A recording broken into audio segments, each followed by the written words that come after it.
Welcome to the Su Manor where everything looks peaceful and perfect. But behind these doors, absolute chaos is breaking loose. Meet our poor hero, Sulai, who just wants a peaceful morning nap. Too bad his mom is screaming like the house is on fire. He thinks he's just late for school, but his parents have a much bigger problem. He's confused, but the look on his dad's face says it all. The big reveal, his twin sister has officially vanished. She eloped with a foreign merchant right before her big academy debut. If the Empress finds out, the whole family is losing their heads. These two look identical, but they couldn't be more different. Sulai is a total slacker, while his sister Suliai is a literal genius. A new policy allows girls to study at the top academies. And of course, his sister ranked first in the entire country. Her name is right there at the top of the list. But she decided a vacation was more important than her future. Now Sulai is left holding her letter and a whole lot of stress. The imperial carriage is waiting and mom is losing her mind. So she comes up with a totally sane plan. Sulai will just go instead. I mean, they're twins, no one will notice a little gender swap, right?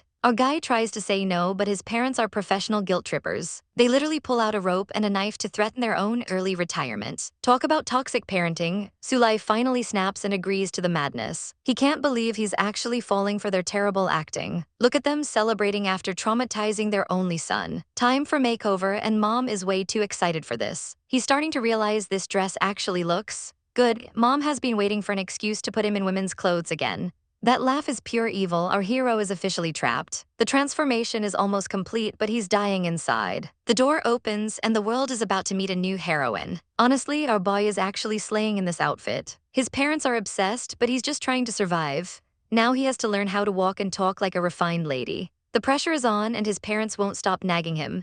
Can they please just stop talking for 5 seconds? The imperial carriage is here, and there's no turning back now. One last look at his freedom before he steps into the lie. He's shaking, but he has to keep his cool in front of the help. The neighbors are already gossiping about the talented daughter. He tries to make a graceful entrance to maintain the illusion. But of course, the universe has other plans for our nugget. Absolute disaster, he faceplants right into the carriage. Can someone please just end his suffering right now? But wait, someone is already inside and judging his life choices. It's Zhu Ying, his childhood friend and the ultimate rich girl. She's his sister's #1 fan, which makes this 10 times more awkward. She's so obsessed, she even followed her idol to the academy. How did she get in with those grades? Her dad just bought the school. This girl is so rich it's actually hurting Sulai's soul. He's officially done with this materialistic world. If she keeps talking, he might actually go insane. She's just happy to be there, completely oblivious to his pain. He checks to make sure the coast is clear before whispering the truth. He spills the tea about his sister running away to sea. He explains the whole elopement, expecting her to be shocked. Instead, she's mad she didn't get invited to the party. She wants to be a beacon of life, just like his sister. Now she wants to buy a boat and go find her. But she has zero plans and even fewer brain cells. Sulai is losing his mind, trying to keep her from screaming. This is going to be a very long, very chaotic school year. Sulai tries to hammer home the importance of the secret, but the girl just isn't getting it. She starts sobbing about wanting a capable sister, leaving our heroine absolutely baffled. Sulai lays it out plain. Once the real sister returns, she's ghosting this place forever. The girl nods along, but then ruins the moment by calling her brother Piri Piri one more time. Our girl literally explodes, screaming that her name is Sulai. Finally, they arrive at the prestigious Tao Yuan Academy, and the scale of the place is massive. The heroine's friend is already scouting for handsome guys. She tries to hit on a random student with the worst pickup line in history. Sulai is mortified, asking how a reputable girl can be so shameless. The friend fires back, guessing which local shopkeeper Sulai has a secret crush on. Is it the lady who sells stinky tofu, or maybe the girl who sells pork? When she suggests the widow from the bathhouse, Sulai loses her mind. A quick thwag to the head shuts her up. But the peace is broken by 2 high society snobs, Gu Yanran and Jiang Huiyan. They start their polite greeting, which is actually just a contest of who can brag the loudest about their jewelry. From unlucky princess bracelets to fragrant red agate hairpins, the passive aggression is off the charts. They finish with a fake smile that would curdle milk. Sulai and her friend watch the drama from the sidelines, completely weirded out.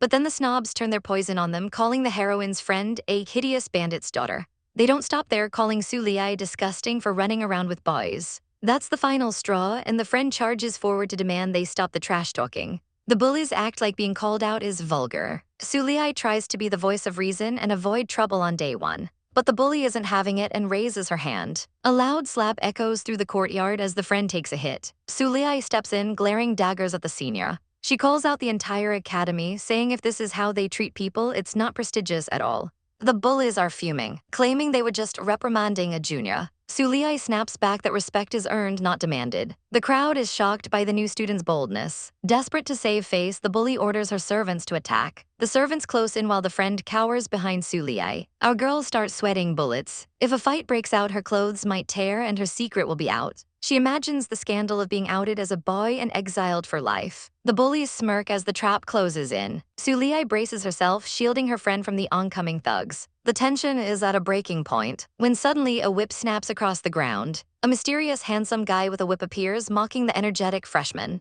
Another gorgeous guy with a fan joins in. It's the legendary Big Three of Taoyuan Academy, Wu Peixian, Mu Yanchuan, and Zhao Qingliu. The entire student body goes into a fangirl frenzy. In the chaos of the crowd, Sulei gets knocked right onto the ground. But then she looks up and sees Master Zhao Qingliu smiling down at her. It's the most heartwarming smile she's ever seen. For a second, everything stops and she wonders if this is actually a fated meeting. She's left completely stunned and blushing. This total hottie offers his hand, leaving our girl in a chibai state of pure panic as their fingers graze. But wait, a wild blonde peacock swoops in and sweeps her off her feet before she can even process the moment. She's not exactly swooning though, giving off major "put me down right now" energy. He unceremoniously drops her on her butt, but a mysterious jade pendant comes flying her way in the process. Our girl stares at the heirloom. While this total narcissist pokes her forehead and declares she's his woman now, she's rightfully asking what the hell. But he's too busy playing with her hair and demanding her name. The surrounding audience is losing their collective minds over the spicy drama. The jealous squad is already forming, but the blonde guy is the real menace, calling her a worthless commoner with cheap taste. Our heroine is so used to being a guy that she's sitting with absolutely zero ladylike grace. Then the audacity of this man, he starts critiquing her body, calling her average and heaven forbid flat-chested. Our girl doesn't take insults, lying down and chucks a rock at his head with perfect aim.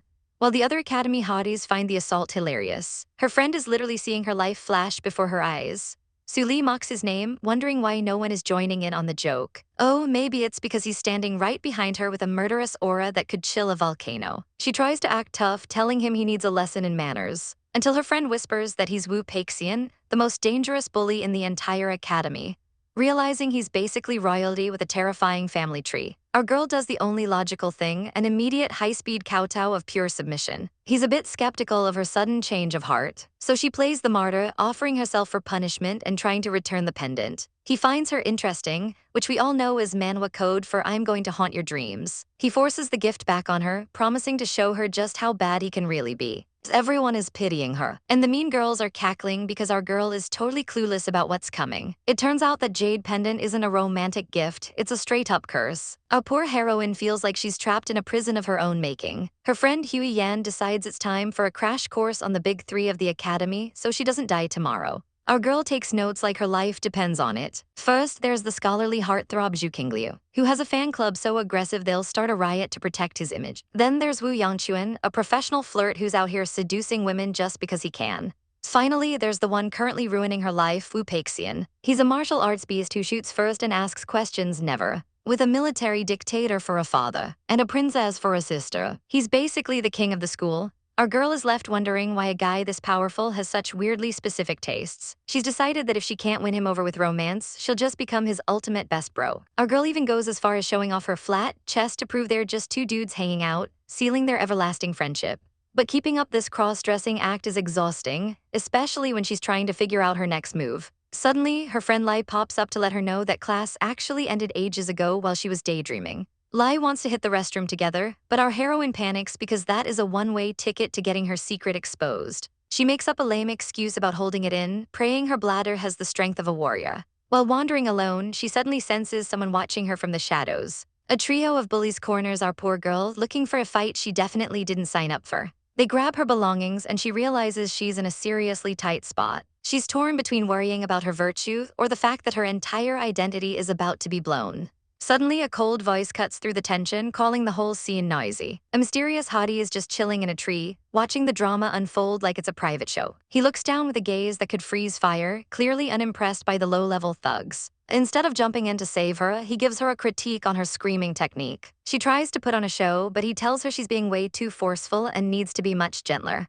Our girl swallows her pride and gives the most pathetic save-me whimper she can muster. Satisfied with her performance, the mysterious stranger finally decides to make his grand entrance. He gives her some parting advice on how to scream for help properly in the future. But then the savage guy actually turns around to leave her with the bullies, claiming he won't bother them anymore. The thugs see their chance and start closing in again, thinking the threat has passed. Our heroine is fuming, her internal monologue debating whether to go full savage or keep playing the victim. She decides enough is enough and prepares to throw hands, or rather feet. She delivers a brutal kick right where it hurts, and that sound effect definitely wasn't a firecracker. Despite her best efforts, she ends up huddled on the ground as the shadows of the thugs loom over her. But in the blink of an eye, the bullies are all face down in the dirt, and the mysterious guy is back. The thugs are absolutely terrified, literally begging for their lives after getting a taste of his real power. Our girl isn't exactly swooning yet, snarkily apologizing for sullying his noble ears with her yelling. She gives him a dry thank you, but her attitude is still 100% salt. He asks why she isn't throwing herself into his arms as payment, and she's not having any of his cliches. He wonders why she's still sitting on the ground, but her feet are actually hurting too much to move. Instead of helping her up, the jerk just starts laughing hysterically at her misfortune. He's having the time of his life while our heroine just glares, wondering if this guy's laugh is really one of the wonders of the academy. He finally walks closer, but his vibe is still totally chaotic and unpredictable. She quickly covers herself, warning him that she might be a woman now, but she's definitely not an easy target. King Liu gives our girl some unsolicited advice. Next time, just scream for help like a normal person. He turns to leave, but Su Li isn't having it, demanding he finish what he started. He thinks playing hero is too much work, leaving her to face these creeps who are moving in way too close for comfort. Our girl realizes he's a total scumbag, but with no other choice, she tries to psych herself up for a fight. She puts up her dukes and tells them to bring it on. She lands a kick, but instead of a knockout, her own leg feels like it's about to shatter. The bullies just find her resistance adorable, and our poor heroine is left shivering and crying on the ground. Suddenly, the forest erupts with screams of pain as the tables are violently turned. Su Li looks up in a daze to find the bullies' literal floor decor and King Liu standing over them like a boss. The thugs are now sobbing for mercy, while King Liu flashes a smile that is definitely more villain than hero. He has the audacity to roast her, saying even the bad guys have a better battle cry than she does. Our girl mutters a thanks through gritted teeth, but he's clearly waiting for a standing ovation. He asks why she's still glued to the grass, and she snaps back that her feet are literally out of commission. Instead of being a gentleman, he starts laughing like a maniac at her misery. She's heard rumors that his laugh is a wonder of the world, but honestly, she just wants to punch that handsome face. He looms over her, and for a second, the tension is actually palpable. Then he drops into a crouch and tells her to hop on his back as a reward for the entertainment. He catches her blushing and teases her for having a dirty mind, making her scramble to get on just to shut him up. She nervously asks if she's too heavy, but he casually destroys her confidence by saying she's way too flat-chested to weigh anything. She's about to start a physical fight on his back when she realizes something devastating. She left her bag behind in the chaos. The bag is sitting right there in the dirt, and King Liu sighs like he's carrying the weight of the world. She tries to be sweet and thank him again, but he's already calculating how much money he can squeeze out of her later. He continues to laugh at her, which is really not helping the vibe. As they reach for the bag, she begs him to lower himself just a little bit. He complains about her flailing around, and she's screaming at him to keep his hands to himself. But gravity is a cruel mistress, and they go down in a chaotic, tangled mess just as her friend Zhu Ying arrives. Zhu Ying stares at them on the ground, and her imagination immediately goes to the dark side. Su Li tries to explain it's a misunderstanding, but her friend thinks she's a total savage for bagging 2 hunks in one day. Zhu Ying is practically swooning over her friend's efficiency, completely ignoring Su Li's internal screaming. Our girl begs for help, but Zhu Ying is too busy wondering if the handsome senior is into threesomes. After dying of embarrassment, Su Li finally introduces her chaotic bestie to the man who saved her. King Liu just lies there looking like a snack, totally unbothered by the rumors he's about to be at the center of. Zhu Ying finally hauls her friend away, but the damage to Su Li's reputation is definitely permanent. She tells him they're even now, and he gives her a look that says this is far from over. Zhu Ying asks for the tea on how she got hurt, but Su Li doesn't even know where to start. When the threesome comment comes up again, our girl finally loses it. Meanwhile, King Liu watches them leave, thinking it's actually a pretty decent day for some drama. And just like that, our heroine is safe, even if her dignity is completely trashed. Our heroine decides to just rub some ointment on her sprain instead of heading to the infirmary. Her friend is a total sweetheart and offers to grab them some food from the cafeteria. But as she approaches the stall, she realizes this place is way fancier than expected. The spread looks absolutely divine, like a feast fit for royalty. She's ready to dig in and starts to place her order. Suddenly, a hand clamps down on her wrist like a vice. It's that savage mean girl again, and she's already running her mouth. She mocks our girl's friend, pointing her toward the commoner stall like she's trash. The poor girl tries to keep her chin up, telling herself the long line just means the food is better. The villainess just smirks, clearly enjoying her little power trip. Fast forward through a grueling wait, and our girl's friend is practically a ghost from hunger. Finally, she reaches the front of the line. But of course, the universe is cruel and the pot is bone dry. Both our girls are left starving and completely defeated. To make matters worse, the mean girls stroll by with trays of food, complaining it tastes like nothing. They start throwing shade, calling our duo literal beggars. The leader of the pack puts on a fake smile and offers them her charitable leftovers. Her lackey Yanran graciously agrees to hand it over. But surprise, surprise, she accidentally flips the tray. The food goes flying everywhere in a messy display of pettiness. She feigns an apology over the wasted watermelon, acting like a total drama queen. Our heroine is about to lose it when a stray dog wanders into the scene. The pup starts happily feasting on the floor scraps. Our girl doesn't miss a beat, snarking that even the dog appreciates the noble flavors. Yanran is livid and tries to pounce, but ends up eating dirt instead. Now the tables have turned as the dog starts barking its head off at the fallen villainess. It even starts shredding her expensive skirt, and honestly, we love to see it. Our heroine is literally howling with laughter at the chaotic sight. The mean girl is terrified of the tiny fluffball, losing all her dignity in seconds. She screams that they'll pay for this, but our girls aren't even listening. Our heroine knows better than to stick around and makes a run for it. They manage to escape, but their stomachs are still doing backflips from hunger. Her friend decides to mask up and go on a secret mission to find some actual grub. They split up with a thumbs up and a prayer for food. Our girl sits alone in the grass, feeling the loneliness creep in. She hears something rustling and hopes her friend is back with snacks. But it's just a cute little bunny hopping through the brush. She notices the poor thing is hurt and gently scoops it up. Suddenly, a sharp whoosh cuts through the air and an arrow narrowly misses her face. She snaps, screaming at whoever is blind enough to shoot a person. Out steps this blonde archer who looks way too handsome for his own good. He's totally unimpressed by her anger, basically telling her to stop being dramatic. Our girl hears his name is Wu Peixian and can't help but spit in laughter because of how it sounds. He's clearly offended, but she tries to play it off with a nervous laugh. Then she turns the tables, roasting his terrible aim for almost taking her head off. He gets right in her personal space, demanding to know who she thinks she's talking to. She just points to her cut hair, proving his aim was indeed chaotic.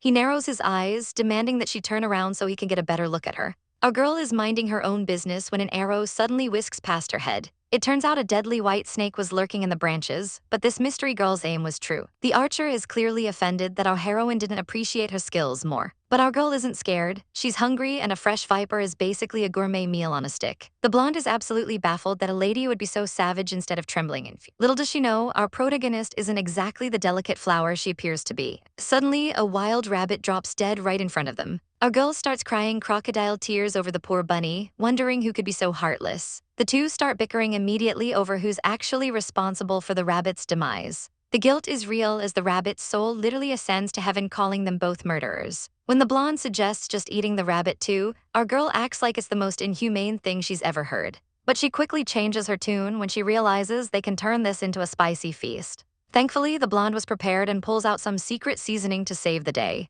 They get to work over the fire, though the blonde is clearly losing her patience as the meat sizzles. Our girl has to literally slap her hand away because the secret to perfect roast is all in the timing. Finally, the masterpiece is complete, and our heroine is feeling like a 5-star chef. The blonde is ready to dive in head first, but she's told to hold her horses for just one more second. They decide to save a bit for Zuying before absolutely devouring the rest of the meal. But the peace doesn't last long, as our girl prepares to use her legendary food-snatching skills to win the final bite. Our girl and her companion are looking totally lost, wondering exactly where these supposed thieves are hiding. But the rival duo doesn't miss a beat, pointing right at them with the kind of smugness that only a true villainess can manage. They issue a cold challenge for the upcoming Peach Fairy competition, basically telling Yanran and our heroine to prepare for a total beatdown in 3 months' time. Not one to be intimidated by these drama queens, our girl sticks her tongue out and gives them some savage advice to work on their massage skills instead of their attitudes. This random guy claims they were basically soulmates who slept together. He even doubles down on the TMI, claiming they shared baths and even a synchronized bathroom break in the river. Our girl is absolutely losing it, unable to process this level of delusion. She immediately goes for the throat, demanding he stop spreading these filthy lies. But he insists it's the truth, taking us back 10 years to Tao Su Town. It turns out they really were a chaotic trio of menaces. While little Sulai was busy being proud of his realistic sand poop, our girl's brother was just trying to read in peace. And yes, they really did have a competition to see who could mark their territory in the river first. Back in the present, the realization finally hits her like a freight train. He lunges in for a hug, thrilled that his Lichi finally remembers him. She awkwardly pats him, wondering why he isn't back home learning the family business. He explains that he came all this way because of a scandal involving his supposed fiancé running off with a foreigner. Our heroine nearly chokes because she is that fiancé, and she quickly muzzles him before anyone overhears. She brushes off the suspicious onlookers, claiming they just have a lot of catching up to do. Once they're alone, she finally catches her breath. She demands a full explanation of this fiancé nonsense immediately. She is not playing around. He starts spinning a tale about a dark and windy night, but she shuts down his dramatic flair with a swift smack to the head. She tells him to get to the point and skip the fluff. We see the day she left, looking like a little doll. He was a total crybaby back then, begging her not to leave him behind. In a desperate attempt to stay together, he proposed right then and there. To get him to stop the waterworks, she basically agreed to whatever he wanted just to get out of there. He even demanded a pinky swear, while her brother wondered what was taking her so long. But our girl had her priorities straight. She was too busy eating to remember a silly marriage promise. She figured it wasn't anything important anyway. Even as a kid, she was a total tomboy, scaring the life out of her poor mother by hanging upside down. She begged to dress as a boy in the capital because frilly dresses were a literal nightmare. She sighed, already feeling the weight of her double life. Her brother knew she was too soft-hearted for her own good even back then. The guy recalls how she always insisted she was better than him. She tries to let him down easy, hinting that her body makes a marriage impossible. She plays the "I'll ruin your life" card, hoping he'll just back off and find someone else. Surprisingly, he's moved to tears by her selflessness and agrees to just be best friends forever. She smiles, relieved that her manipulation, her honesty, actually worked. Our girl finally manages to push her annoying companion into a carriage so he can finally leave. She literally shoves him in because she's reached her absolute limit for the day. She tosses some coins to the driver, telling him to keep the change just to get the guy out of her sight as fast as possible. She waves a happy goodbye, feeling a massive weight lift off her shoulders now that he's gone. But the realization hits her fast. The carriage is gone and she's stuck walking the entire way back on foot. As the sun begins to set, she realizes this is going to be a long, lonely, and exhausting trek. Meanwhile, Senior King Liu is left wondering how he's supposed to get around now that his ride is being used. He thinks about a lady friend he hasn't visited in a while and decides it's the perfect time to go keep her company. He calmly orders his driver to set off. Our poor heroine is trudging along the road when a familiar carriage pulls up right beside her. Senior King Liu leans out, coolly asking if she needs a ride since they're heading the same way. Li Qi's eyes light up, thinking her luck has finally changed for the better. But then the savage man immediately takes it back, telling her he actually can't help her at all. Absolutely fuming, Li Qi tells him she doesn't need his help anyway and storms off. Of course, he doesn't just leave. He has the carriage crawl along right behind her like a shadow. He's literally stalking her at a snail's pace just to be a menace. Li Qi finally snaps, asking if his horse is crippled or why on earth he's moving so slowly. He just smirks, bringing up that fiancé who came looking for her earlier just to get a rise out of her. He finds the whole fake fiancé drama way too entertaining for his own good. Li Qi stops in her tracks and demands to know if he finds her suffering that amusing. She's exhausted and begs him to stop poking fun at her because she's clearly had enough. He just gives her a cheeky look, basically admitting he doesn't find it amusing at all, while clearly enjoying himself. He finally tells her to just hop in, but our girl is stubborn and refuses because she's officially angry. Right on cue, the universe decides to punish her pride with a massive, sudden thunderstorm. Senior King Liu gives her a final ultimatum. Get in the carriage right now or he's leaving her to drown in the mud. Once she's safely inside, he notices she's shivering and offers to let her change at his place since his house is nearby.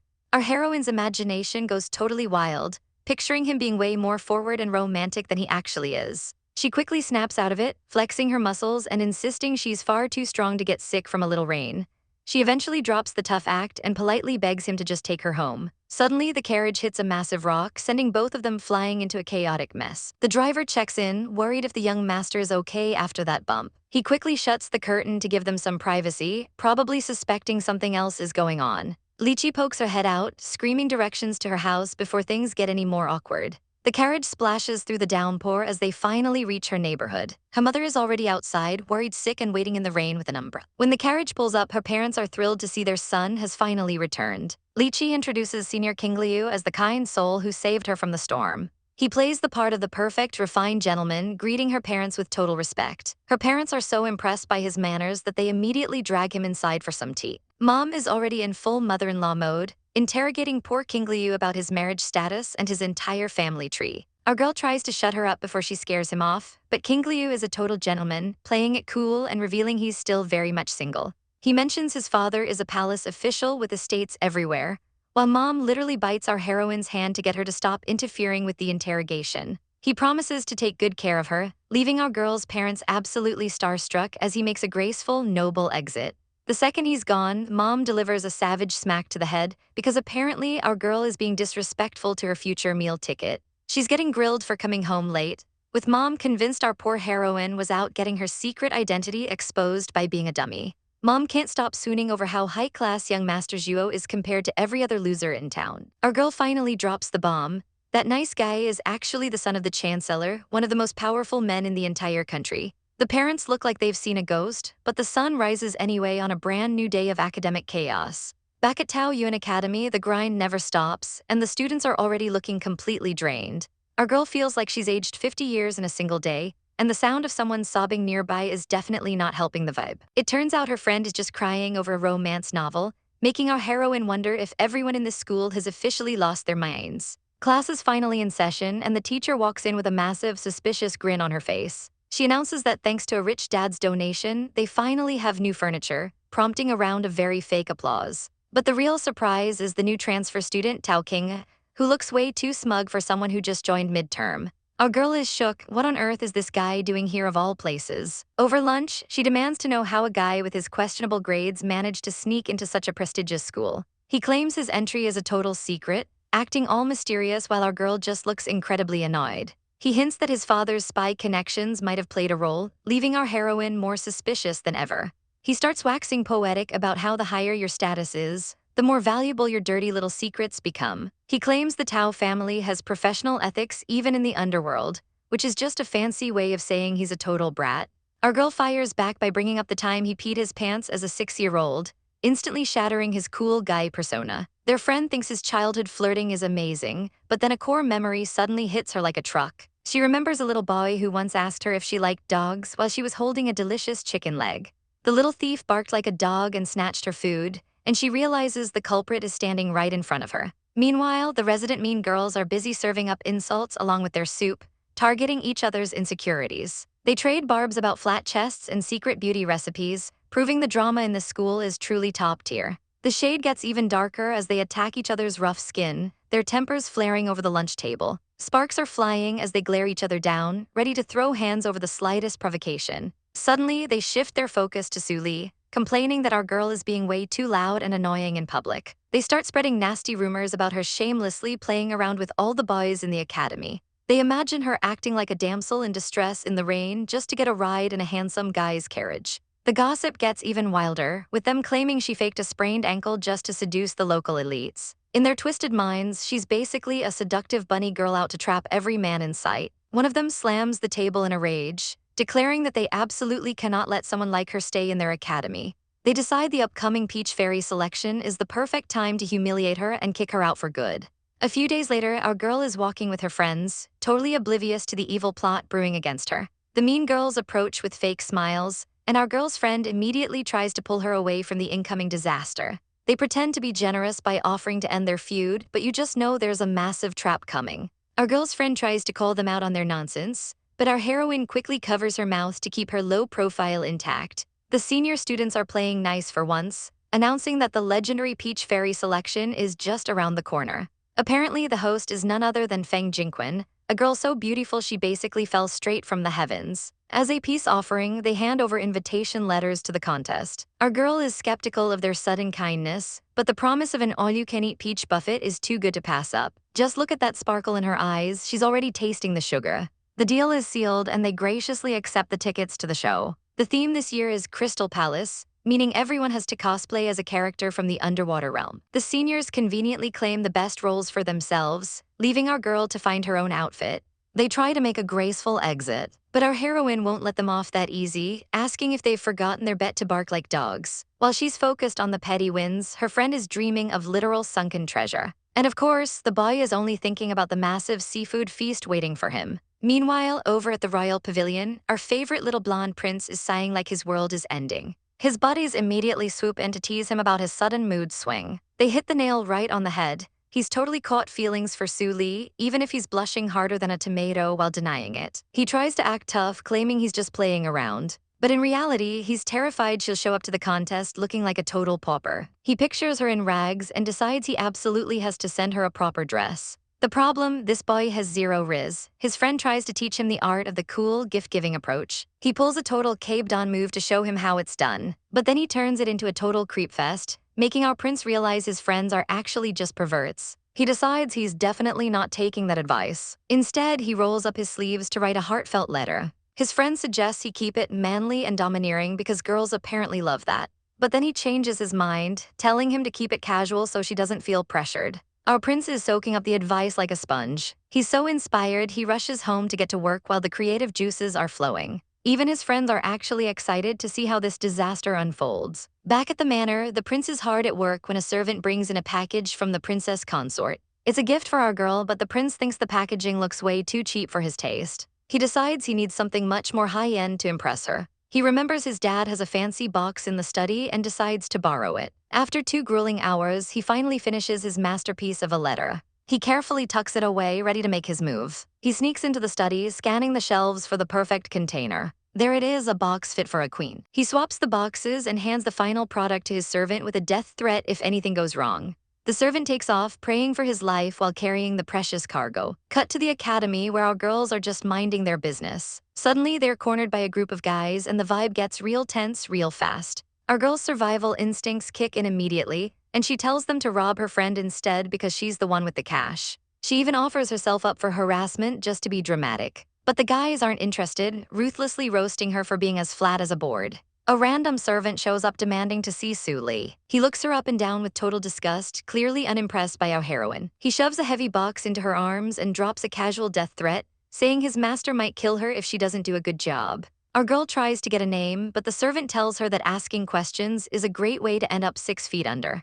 Her friend Lai notices something terrifying. That box isn't just a gift, it's an urn from the local coffin shop. Su Li's soul literally starts leaving her body as she realizes she's been gifted a container for her own ashes. Her friend starts shaking her like a maraca, begging her not to die, which ironically makes her feel like she's actually dying. After a quick session of vomiting rainbows from the stress, our heroine stares at the urn on the grass. She decides to be brave and smacks the lid, refusing to let some mystery jerk intimidate her. She's the queen of pranks herself, so she's not going to be scared by a fancy box. She starts bragging about how she used to dress up dogs as spiders to traumatize the local kids back in the day.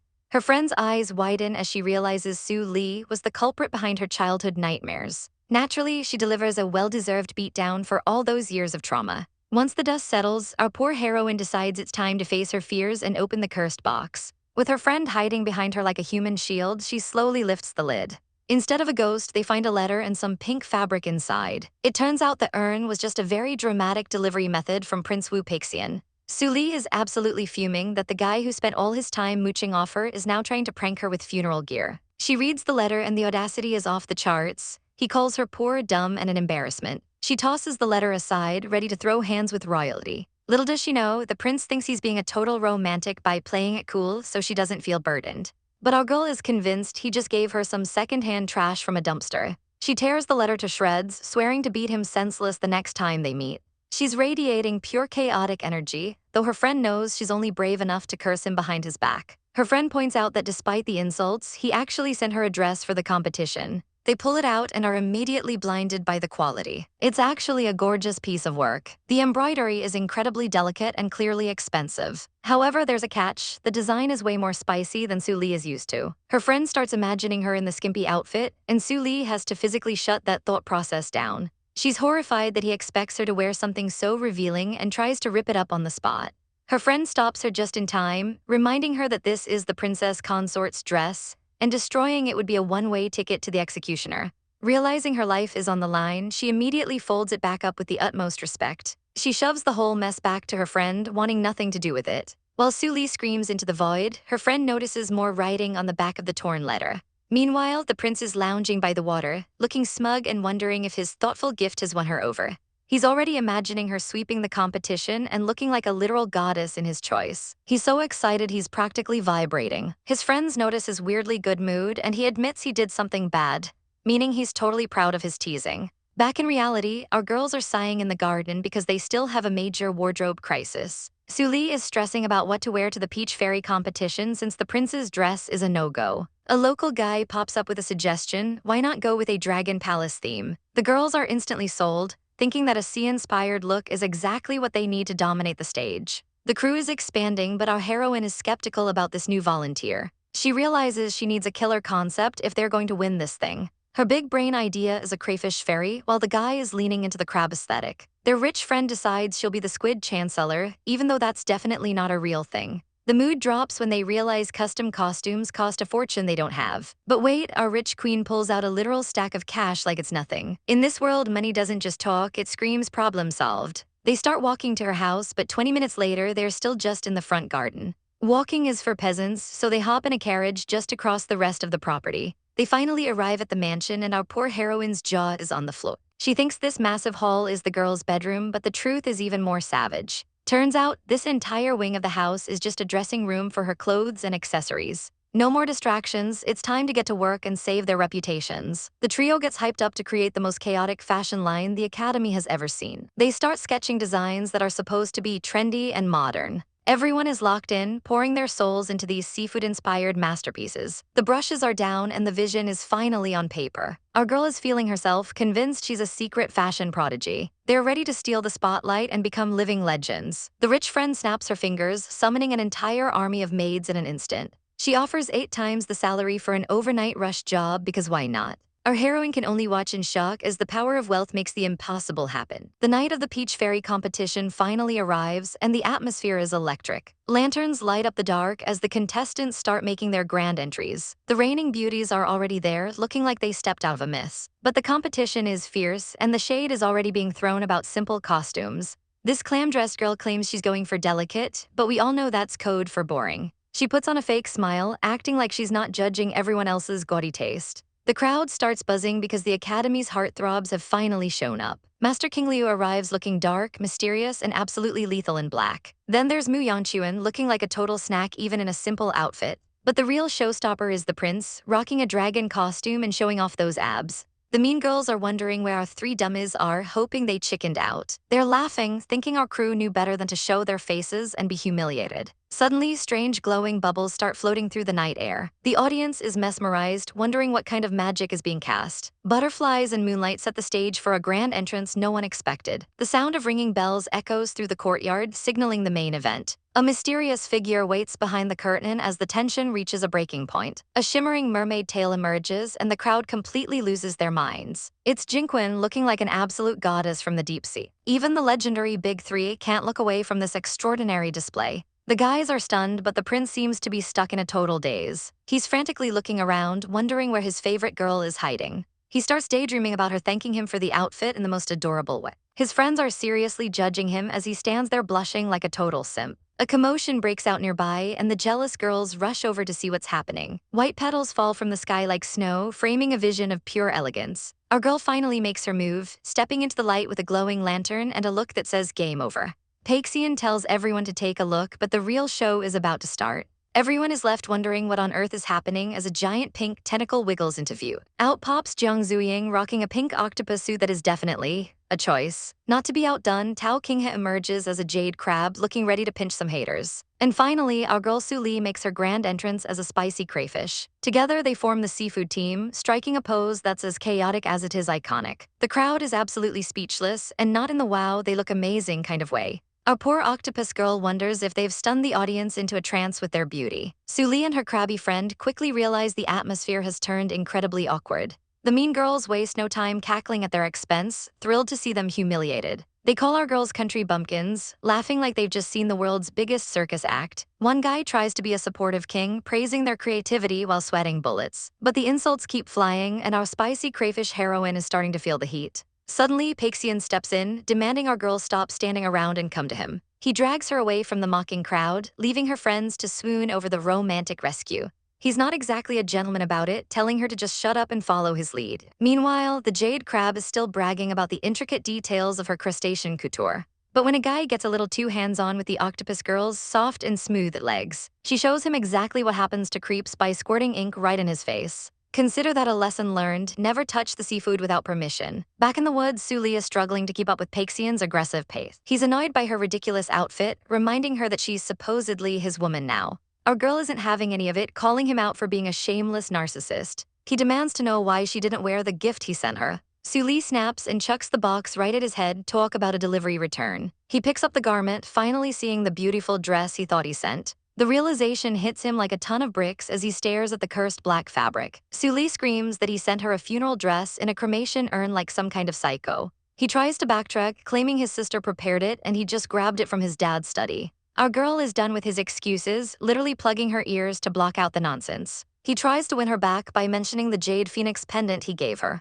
But she throws that right back too, accusing him of using a dangerous item to hurt girls. When he asks if she really hates him that much, she gives him a cold, hard yes. She tries to walk away, but he grabs her hand, refusing to let things end like this. He explains that while his mother gave it to others, this is the first time he's ever gifted it. He forces it back into her palm, determined to make her keep it. He tells her she can even smash it if she wants, as long as it's hers. Our girl's eyes light up, but only because she thinks it's a total waste to destroy something so expensive. She asks if she can just sell it instead, sending Paxian into a total meltdown. Suli is completely distracted when her friend in a ridiculous octopus suit drags her away for the main event. It's time for the legendary peaches, and just look at them, plump, juicy, and apparently sweeter than a first love. Our girl is already drooling, completely losing her mind over the thought of a snack. She sprints off toward the food, leaving the poor guys in the dust because peaches are clearly the higher priority here. But first, they have to deal with the Peach Fairy, Senior Feng, who is serving major main character energy while holding the goods. The crowd is absolutely swooning, falling for her graceful charms and those sparkling fruits. Even our crew is starstruck, with Suli and her friends in their chaotic sea creature costumes looking like total fangirls. They think she looks like a magical fairy, but Suli's stomach is doing the thinking for her. She suddenly realizes there's a massive problem. There are way too many people and not nearly enough peaches to go around. Desperation kicks in as they realize the odds are slim, but then the local mean girls show up to call them country bumpkins. These jealous rivals are back again, ready to rain on the parade with their typical elitist attitude. They love explaining that the best fruit goes to the gods and the nobles first, leaving only crumbs for the rest. And if there are any leftovers, they are reserved for the elite students of the academy. Suli tries to find a loophole, but top of the class and high virtue are definitely not on her resume right now. Finally, the truth comes out. The peaches are handed out based on a fashion contest. Specifically, they go to the best-dressed people, which means our girls in the lobster and octopus suits are officially cooked. The Peach Fairy calls for silence as the big announcement begins. Vice President Liu steps up to reveal who the teachers have chosen to receive the divine fruit. Our poor heroines are actually holding their breaths, hoping for a miracle despite looking like a seafood platter. The mean girls can't stop laughing, convinced there's no way the weirdo squad is winning anything. They even joke that the only prize Suli would win is for being the ugliest and weirdest person there. Panic hits the crowd as only one single peach remains in the basket. Everyone assumes Senior Feng will take the final prize home, and the mean girls are already sucking up to her. Suli and her friends are officially losing hope, feeling like total outsiders while the cool kids mock their dreams. But the vibe shifts instantly when the prince and princess consort make a surprise grand entrance. Our golden-haired guy is caught completely off guard by their arrival. The royal couple looks absolutely stunning, radiating power and elegance as they step onto the scene. The mean girls are practically vibrating with excitement to be in the presence of such high-ranking royalty.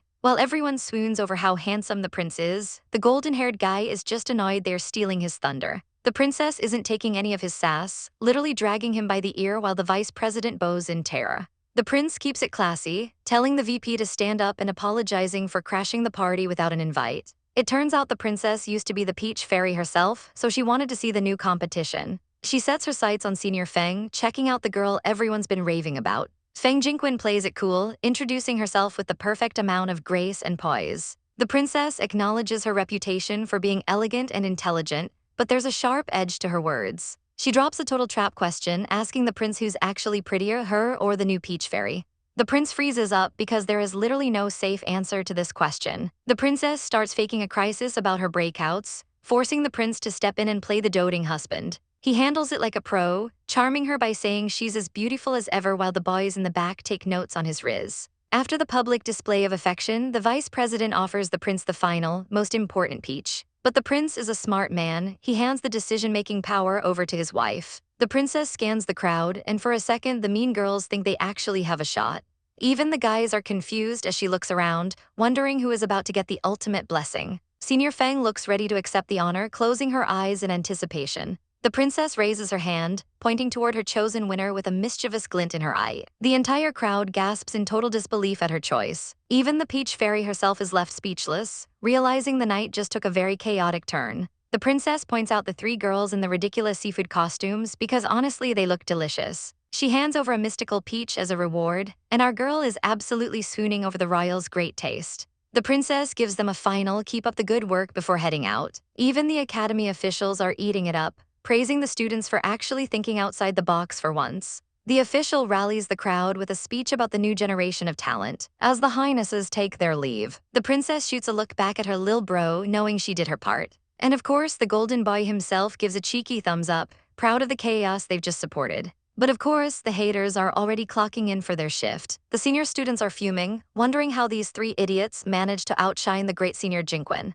Jinquin puts on her best "I'm so kind and generous" act, claiming she doesn't mind giving the win to her juniors. Her lackeys are totally bought in, praising her saint-like heart. But the claws come out fast when Jinquin starts worrying about how three girls will share one single peach. She drops a dramatic history lesson about a peach causing a triple murder, clearly hoping for a bloodbath. Her minions immediately volunteer to help get revenge for the stolen win. The Mean Girls squad marches over to start some drama. They corner our trio, pretending to be concerned about their friendship. They try to stir the pot, asking how they could possibly share such a prize. They even suggest a competition to see who's the best and deserves the whole thing. The tension is thick as the seafood squad starts eyeing each other. Our girl clutches the peach, warning the others not to even think about it. The seniors are practically vibrating with joy, waiting for the friendship to crumble. But our heroine has a secret weapon that's about to break the fourth wall. She whips out her latest invention, the Sue family's brand new hand-cranked juicer. It's a full-blown infomercial now, with the girls acting as stunned customers. She even does the classic price-slash trope, dropping it from 998 to a steal at 998 yuan.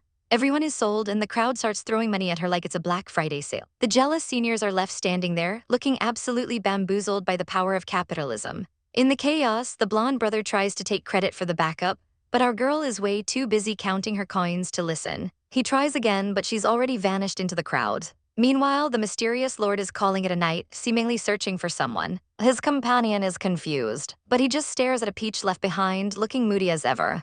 Later that night at the royal manor, our golden boy is sneaking around his own house. He finds a mysterious white chest and plans to put it back before anyone notices. He thinks he's the ultimate ninja, until a cold blade suddenly presses against his neck. It's his father, and he looks like he's about 10 seconds away from a total meltdown. The son tries to charm his way out, reminding Dad not to hurt his handsome face. But Dad isn't playing, threatening to make him look a lot less handsome if he keeps lying. The boy panics, pointing out a scary urn in the room to deflect. Dad explains it's a provocative gift from the barbarians and demands to know why it was taken. Our boy's grand excuse: he just needed something to crush walnuts with. Our blonde troublemaker tries to play it cool, explaining that they only used the box because it looked nice. But Dad is nearly having a stroke because who on earth uses a funerary urn as a gift box for their crush? He's genuinely wondering if his kid was dropped on their head as a baby. At least the girl who returned it is smart enough to recognize a death threat when she sees one. But our heroine is just out here bragging about her impeccable taste in ladies. Dad warns her that Mom is dead set on a noble lineage for her future spouse. Our girl couldn't care less about those high society standards, while Mom is inside losing her mind over potential suitors. The kid argues that being a loser is fine since the rest of the family is already overachieving.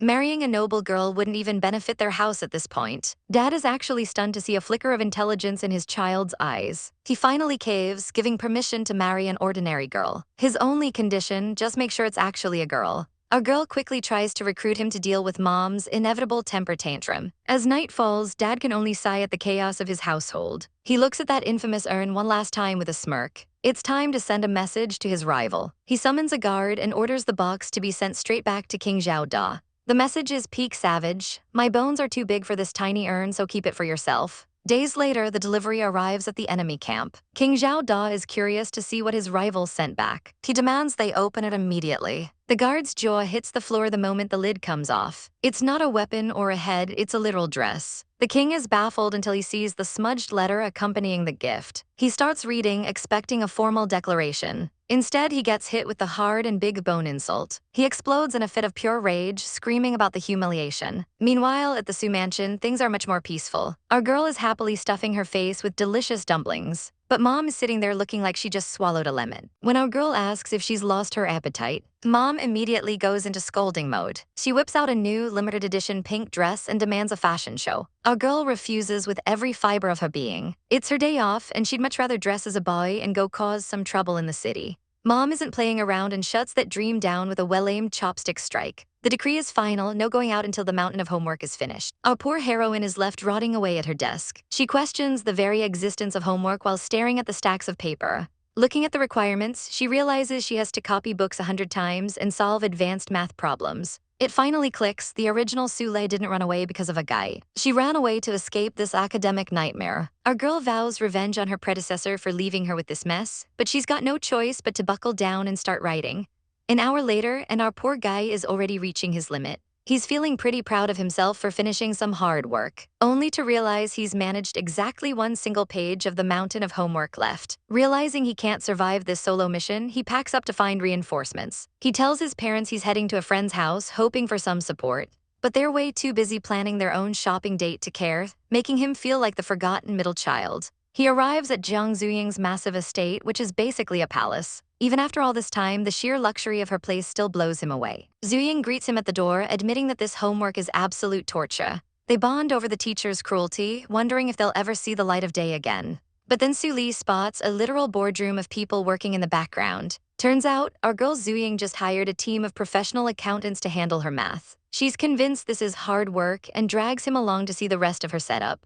It gets weirder as he finds a group of scholars debating high-level government policy for her social studies. As she leads him to yet another room, where a whole factory line of people is busy copying texts for her. She even invented self-replicating paper to maximize her efficiency. But wait, there's more. She claims this is her most helpful idea yet. It's a full Western orchestra just hanging out in the living room. Su Li is losing his mind, but she's just busy picking out the next high-speed track. Apparently, having an orchestra makes it easier for her to wrap her way through her studies. Su Li's soul has officially left his body at this level of chaotic logic. She explains that her dad actually praised her for being a resourceful leader by delegating her chores. Feeling completely out of place in this rich kid fever dream, he decides it's time to head home.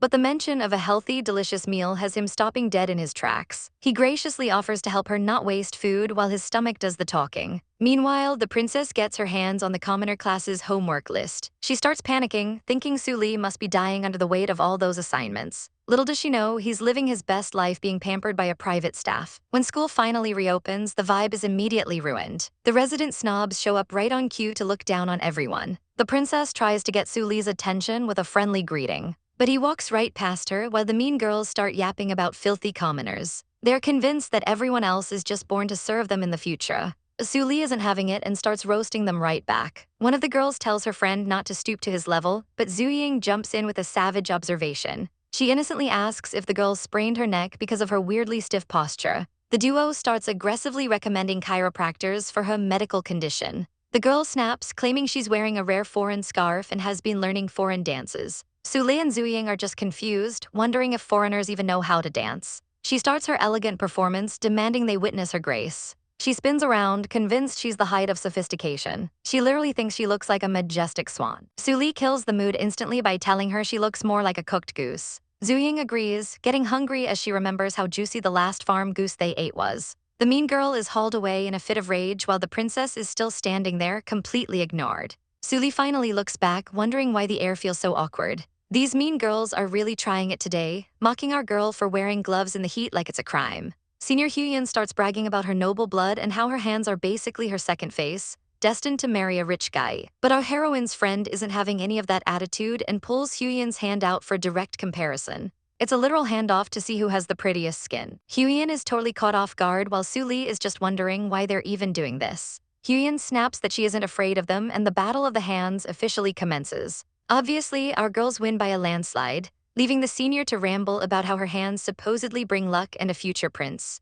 The salt is real as the girls just sigh at her delusions, while little Yanren tries to stay out of the crossfire. Su Li tries to be nice by saying there's definitely a prince waiting for her, while pointing out the moping guy in the background. Huyen tells our girl to stop dreaming because princes are only for people of her high status. Fed up with the elitism, Su Li quips that on a long enough journey, everyone eventually meets the king of hell anyway. The girls burst out laughing, suggesting Huyin would be the perfect match for the ruler of the underworld. Even Yanren can't help but find the situation hilarious, much to the seniors' fury. Huyin tries to get the last word by mocking them for not having a classroom just as the clouds start to turn gray. But Su Li just gives her a smug look and tells her not to worry about them. She points toward a massive, luxurious building nearby that leaves the mean girls stunned. Turns out, their teacher is literally calling them into the royal level facility for class. Our girls wave goodbye, telling the seniors to try not to get too drenched in the rain. And right on cue, the sky opens up with a massive thunderclap and a downpour. Amidst the storm, a lonely hand picks up a fallen flower from the wet grass. It's our resident blonde young master, looking absolutely miserable and feeling like the world has forgot him.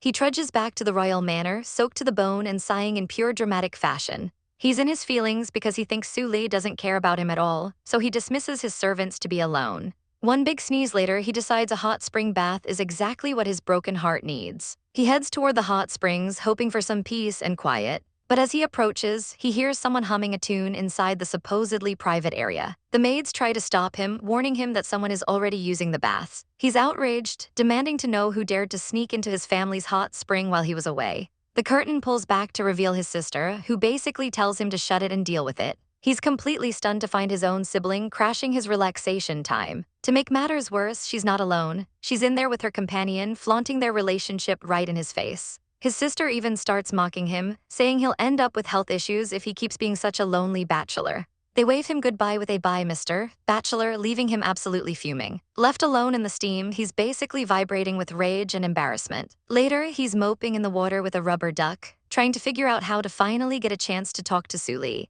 He wonders if he's doomed to be single forever until a sudden realization about a dog hits him. He splashes out of the water with a wild look in his eyes, convinced he's finally found the perfect conversation starter. That evening, a servant delivers a mysterious box to the manor, claiming it took forever to find. Our guy is eager to see if his plan is finally coming together. But as he peeks inside the box, his expression goes totally blank. What on earth did he actually order? Our prince asked for a majestic purebred, but instead he gets handed this little derp in a box. The guard swears it's a local treasure, but the prince is convinced it's just a common mutt. He stares it down, clearly unimpressed by his new fuzzy companion. But then the puppy drops a tiny whine, and suddenly our tough guy is feeling a little weak in the knees. He decides to keep the little guy and tries to be sweet by offering a flower for a sniff. Big mistake because the puppy immediately decides that flowers are for eating, not smelling. A chaotic chase ensues as the little terror bolts across the porch with his prize. Our prince is left holding a sad, mangled stem, wondering how his life came to this. He tries to act cool and composed, but deep down, he's totally losing it over a dog. He officially names the menace Bolt and demands it start acting more like a royal pet.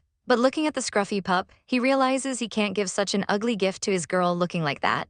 Time for a royal makeover as he grabs some ribbons and gets to work with chaotic energy. The result is a puppy that looks like it just survived a mummy curse. Even he has to admit that his DIY skills are absolute trash. He settles for a simple bow and decides it's time to make his move since school is letting out. He heads over to Tao Yuan Academy, ready to play the part of the mysterious benefactor. He stakes out the area from a tree like a total creep until he finally spots Su Li. Our girl is currently having a crisis because she lost her favorite hairpin and knows her mom is going to kill her. Suddenly, the prince leaps out of the shadows and Su Li screams bloody murder, thinking a dog demon is attacking. He tries to explain he's human, but she just pivots to screaming about a human demon instead. Once she realizes it's just her favorite annoying royal, she finally calms down. She takes one look at the puppy and immediately swoons over how cute it is. But then she notices the suspicious bandages and asks if this bad guy actually hurt the poor thing. He tries to claim he was just trying to make it look fancy, but Su Li is not buying his terrible fashion sense for a second.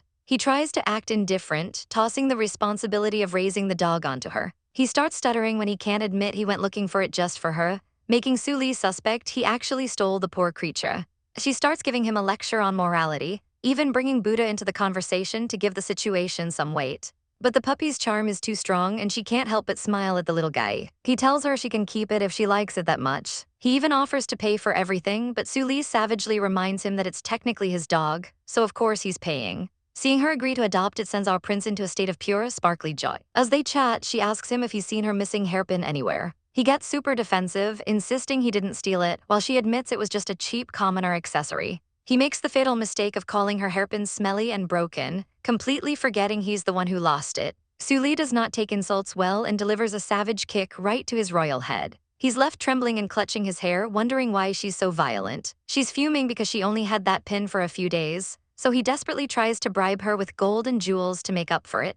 She's more worried about her mom's reaction than the jewelry, claiming she doesn't even like girlish things anyway. Her friend arrives and asks about the hairpin, but Suli is too busy showing off her new dog. The friend is horrified, thinking Suli is calling the prince a dog right to his face. Suli has to clarify that she's talking about the actual puppy, not the guy standing there. The friend thinks the name Bolt is perfectly bossy, just like the prince himself. Our prince is left standing there, completely offended that anyone would compare his personality to that little mutt. Our girl and her friend stand there in stunned silence as the chaos unfolds. Suddenly, this little fluffball starts barking like a dog, even though it looks suspiciously like a cat. Our girl leans in close to the blonde hottie, whispering a savage question about whether he's been getting cozy with dog demons. He's absolutely losing it, wondering why girls these days are so chaotic and wild. To make it even more awkward, she tells the little dog to say goodbye to its daddy, leaving the poor guy totally flustered. He's so embarrassed he can't even look her in the eye as he covers his face. Despite the confusion, our girl is determined to bring this creature home, even if it means her parents disowning her. She marches right up to the massive Sioux mansion, ready to face the music. Her parents are waiting, looking like they are ready to lay down the law. Our heroine starts spinning a web of lies, claiming her lost pin magically transformed into a puppy right before her eyes. She reenacts the whole dramatic scene, hoping they'll buy her ridiculous story. She points out the exact moment the miracle happened in the grass. And look at those big eyes, how could anyone say no to a pin-turned puppy? Well, mom isn't buying a single word of this nonsense. She sighs, realizing her daughter is a master of talking absolute trash. Dad, on the other hand, just wants to drink his tea in peace and calls out her obvious ploy for a pet. Mom finally relents but sets a strict rule: only one dog is allowed in this house. Then comes the savage ultimatum: choose who stays, the puppy or her. A girl and the dog share a moment of pure, unadulterated shock. She immediately goes into full drama mode, begging for mercy. Clinging to her mom's legs, she tries to use the prince's name as a golden ticket. She claims the prince will pay for everything, but mom isn't letting her off that easy. A realization hits her like a freight train, and she realizes she's been caught in her own trap. She quickly tidies herself up, trying to regain some shred of dignity. With a smug smirk, she finally insists that she actually does have the money.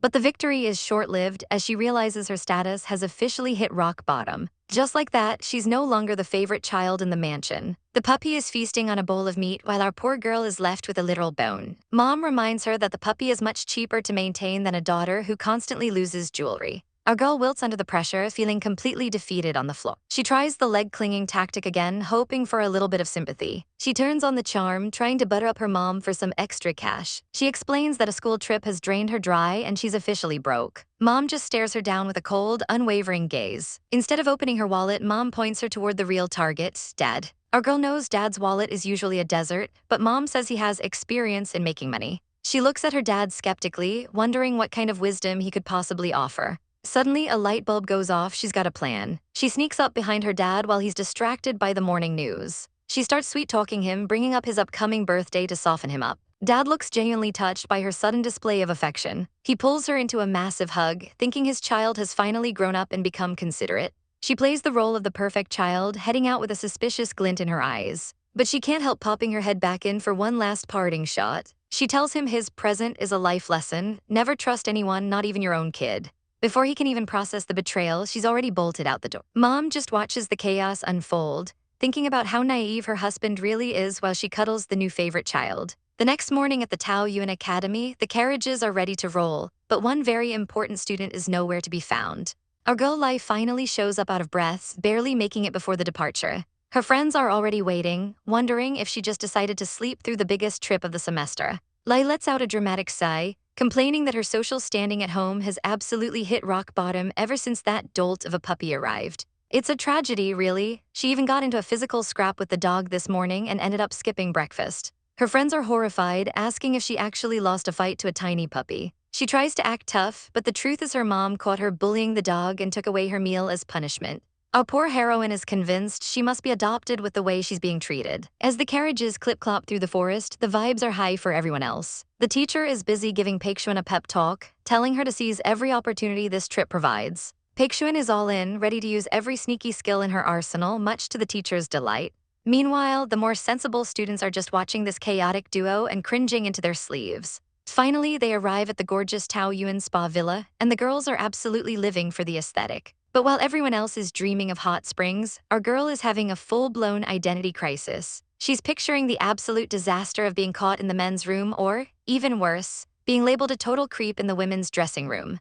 The fear of being called a pervert is literally eating her alive. The teacher starts ushering everyone to their respective dorms, drawing a hard line between the guys and the girls. As the group splits up, Lai looks like she's heading to her execution instead of a vacation. Every step toward the girls' dorm feels like she's dragging a mountain behind her. She's actually sniffing back tears, terrified of the social suicide waiting for her inside. She starts throwing a tantrum, begging her friends to let her go because she refuses to be branded a pervert for life. Her friends have no clue why she's losing it, but they drag her into the room anyway, which is surprisingly fancy. Lai, however, isn't impressed, complaining that it's tiny compared to her mansion. Then the nightmare begins as the other girls start stripping down to change, turning the room into what Lai calls a paradise on earth. It's a total sensory overload of beautiful women everywhere. Our girl's poor heart can't take it, and she catches a massive nosebleed before bolting out the door with a scream. She realizes there is absolutely no way she can survive a night in that den of temptation without exposing herself. She runs straight to the teacher, looking like a total mess. In a stroke of genius, she fakes a violent coughing fit, claiming she's caught a terrible cold. She plays the selfless hero card,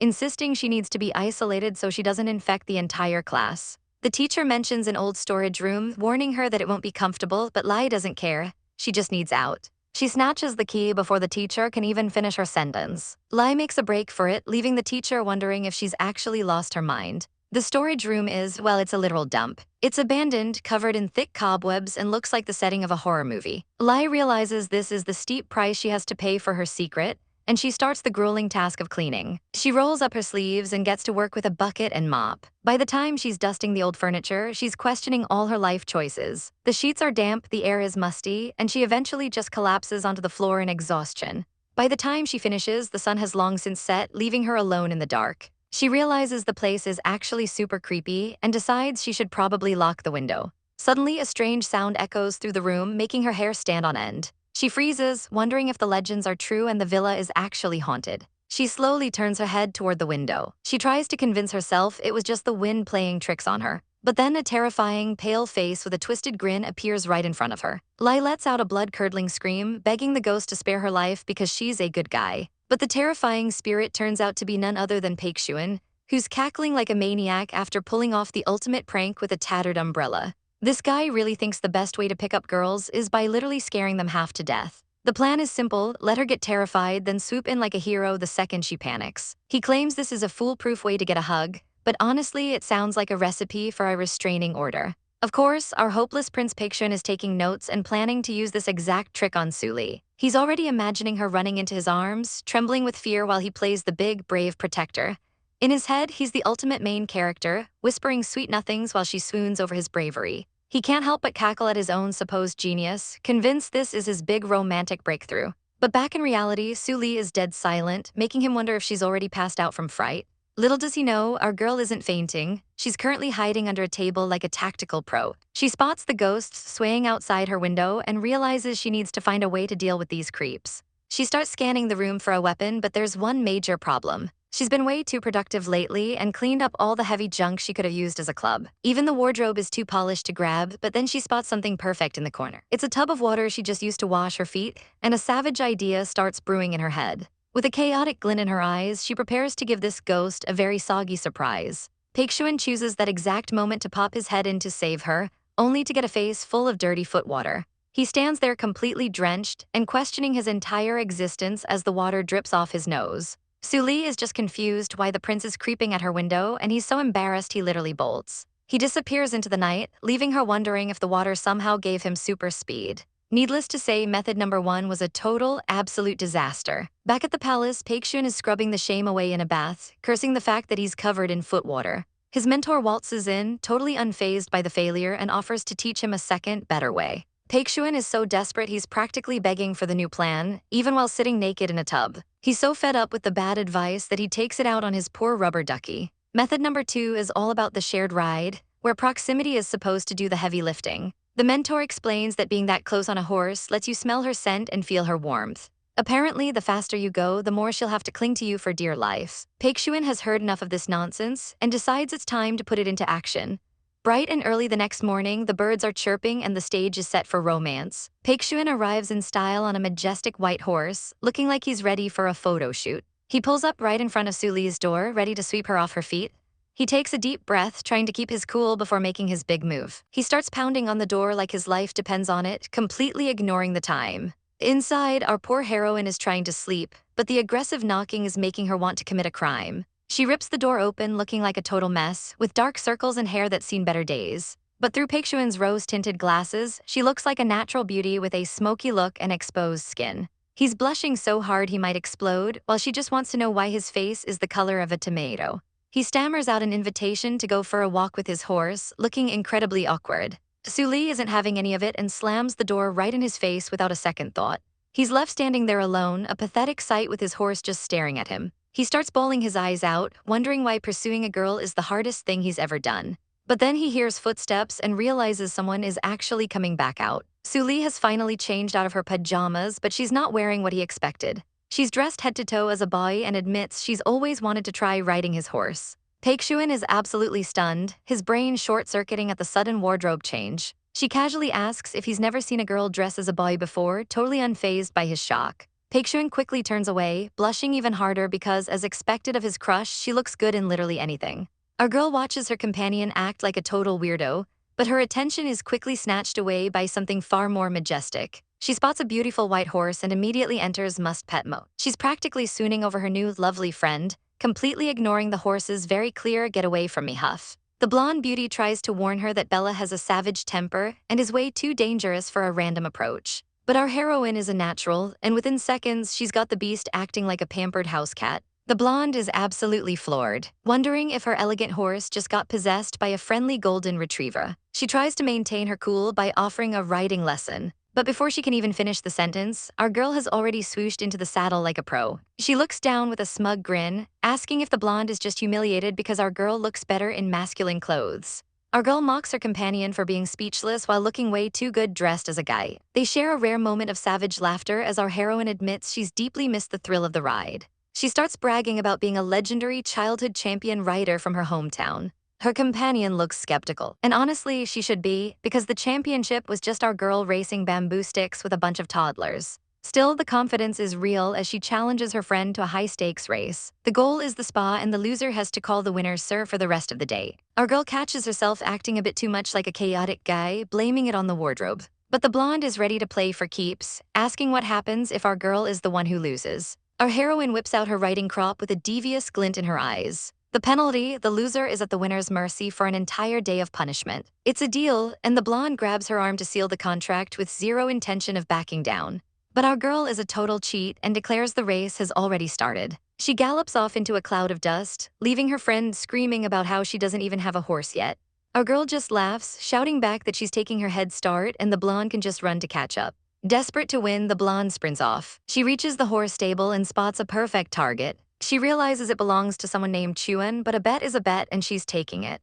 She's determined to close the gap and claim her victory. As she thunders away, the actual owner arrives with his date, promising her a fast and furious romantic ride. The poor girl is nervous, but he tells her to just count on him. Imagine his absolute shock when he walks into a completely empty stable. His date is instantly annoyed, accusing him of waking her up early for a horse that doesn't exist. He's left fuming, swearing vengeance on whoever dared to touch his ride. Somewhere in the woods, our blonde racer lets out a massive sneeze, clearly feeling the karma. Meanwhile, our girl has already reached the Taoyuan spot. She pulls up her horse with a dramatic flourish, feeling totally refreshed after the workout. She finally makes it to the entrance of the hidden paradise. Later that evening, Chuan walks into the room and finds Sulai in a rare, quiet moment. She's sitting at the vanity, carefully combing through her long, silky locks. Seeing her like this, with a hair tie in her mouth, is almost too much for him to handle. He stares, completely mesmerized by her effortless beauty. His heart starts hammering against his ribs as the bad-umps take over. Panicking, he snaps at her to stop, claiming her beauty is going to make people go blind.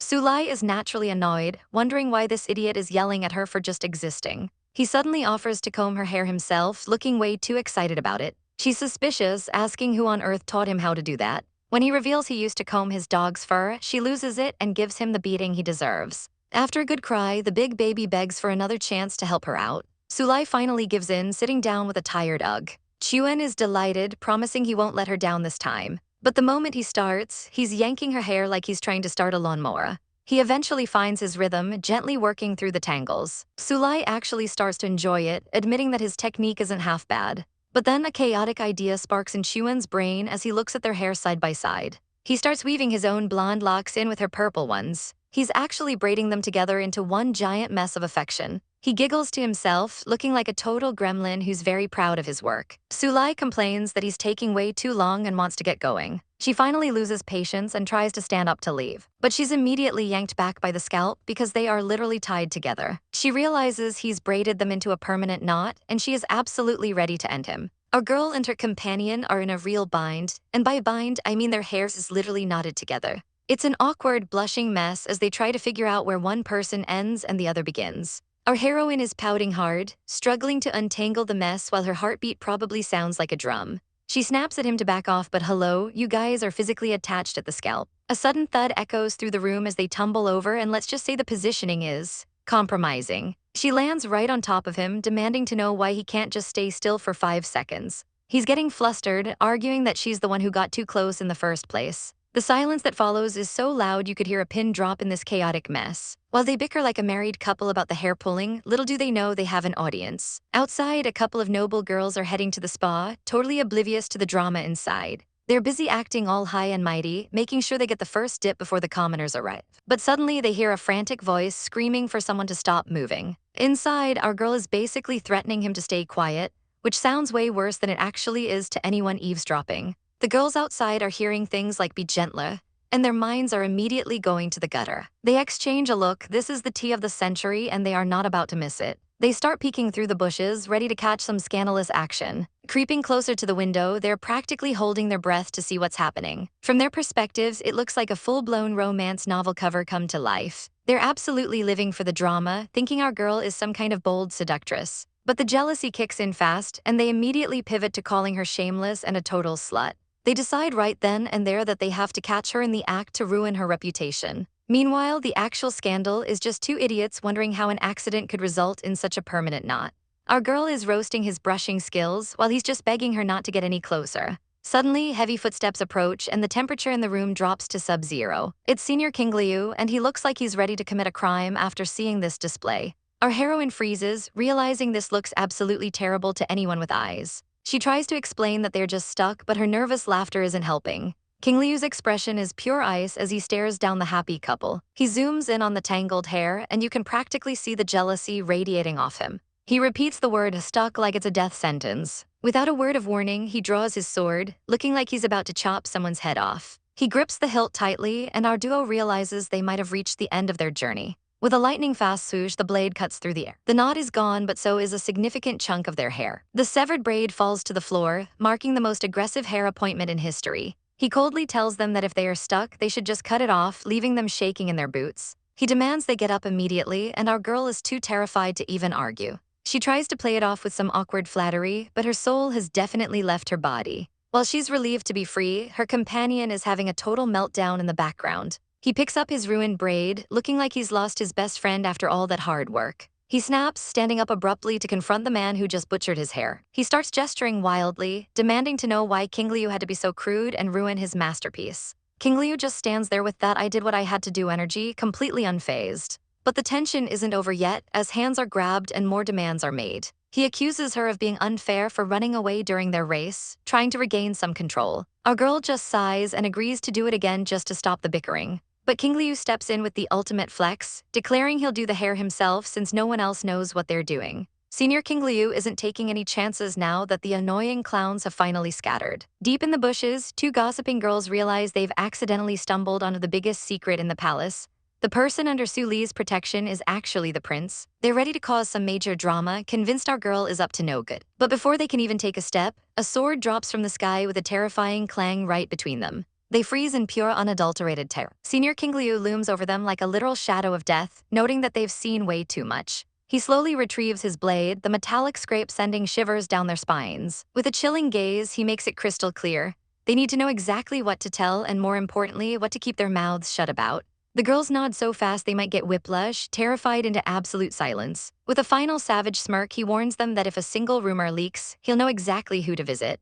As he walks away, the girls can't help but swoon, calling him scary but undeniably handsome. Ah, the duality of a fangirl. Meanwhile, the sound of galloping hooves fills the air as a high-stakes race kicks off. Our girl is giving it her all, but her opponent is absolutely relentless. Before she knows it, she's being left in a cloud of dust, struggling just to keep up. The sun beats down on her as she reaches out, feeling like she's about to pass out. Her rival pulls up with a smug grin, boasting that she's never lost a race in her life. Poor Suli, on the other hand, looks like her soul is literally escaping her body from exhaustion. She tries to play it cool, insisting she can keep going even though she looks like she's on death's door. They eventually stop by a peaceful lake to let the horses hydrate. Our girl is just a heap of laundry on the grass, and her friend has to check if she's even still breathing. She groggily confirms she's alive, though her dignity might be dead. She eventually drags herself up, nursing her wounded pride. Suli reminds her that a promise is a promise, and since she lost the bet, she's ready to hear the stakes. They settle into the grass to talk it out. Suddenly, the other girl starts blushing like a total maiden in love. Our girl, being her usual savage self, grabs her chin and asks if she's thinking about something perverted. The girl absolutely loses it, screaming about what kind of person Suli thinks she is. They bicker back and forth, both accusing the other of having a dirty mind. Finally, she reveals her request. There's a night market nearby with trinkets, snacks, and a massive fireworks show. She gets all flustered, clearly hoping for a romantic moment. It turns out some old lady told her that confessions during fireworks have a high chance of success.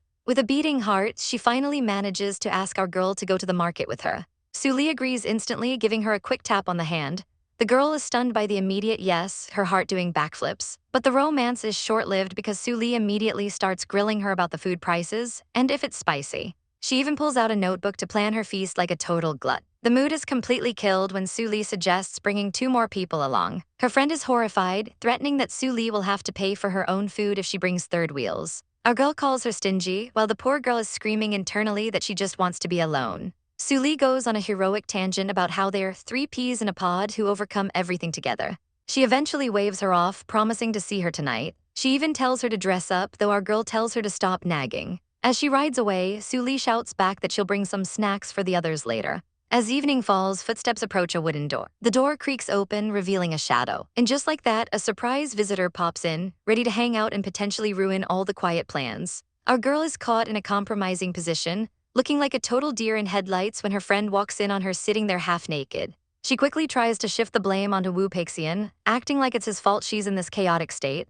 Apparently, her usual men's clothes absolutely reek of sweat after a horse riding competition, and she's got nothing else to wear. She starts reaching for something to cover up, but the tension in the room is already rising. Her friend is straight up staring at her chest, and our heroine has to threaten to charge a fee if she doesn't look away. But instead of backing off, the friend gets this intense, unjust look in her eyes that screams trouble. She looms over our poor girl like a predator, and the vibes are getting seriously suspicious. Suddenly, she pounces for a hug, crying about how unfair it is that the heroine's waist is slimmer than hers. After being squeezed half to death, our girl retreats to the corner to hide like a total coward. Her friend pulls out a mysterious box containing a Wawa tribe outfit, begging for help with some needlework. Our girl tries to play dumb, swearing up and down that she knows absolutely nothing about sewing or embroidery. But her friend isn't buying the act for a single second. She pulls out receipts in the form of a perfectly crafted cat pouch that our heroine definitely made. Then she reveals an embroidered bird napkin, leaving our girl completely exposed. Realizing she's lost this round, she just hides her face while her friend offers her the outfit to wear for the night.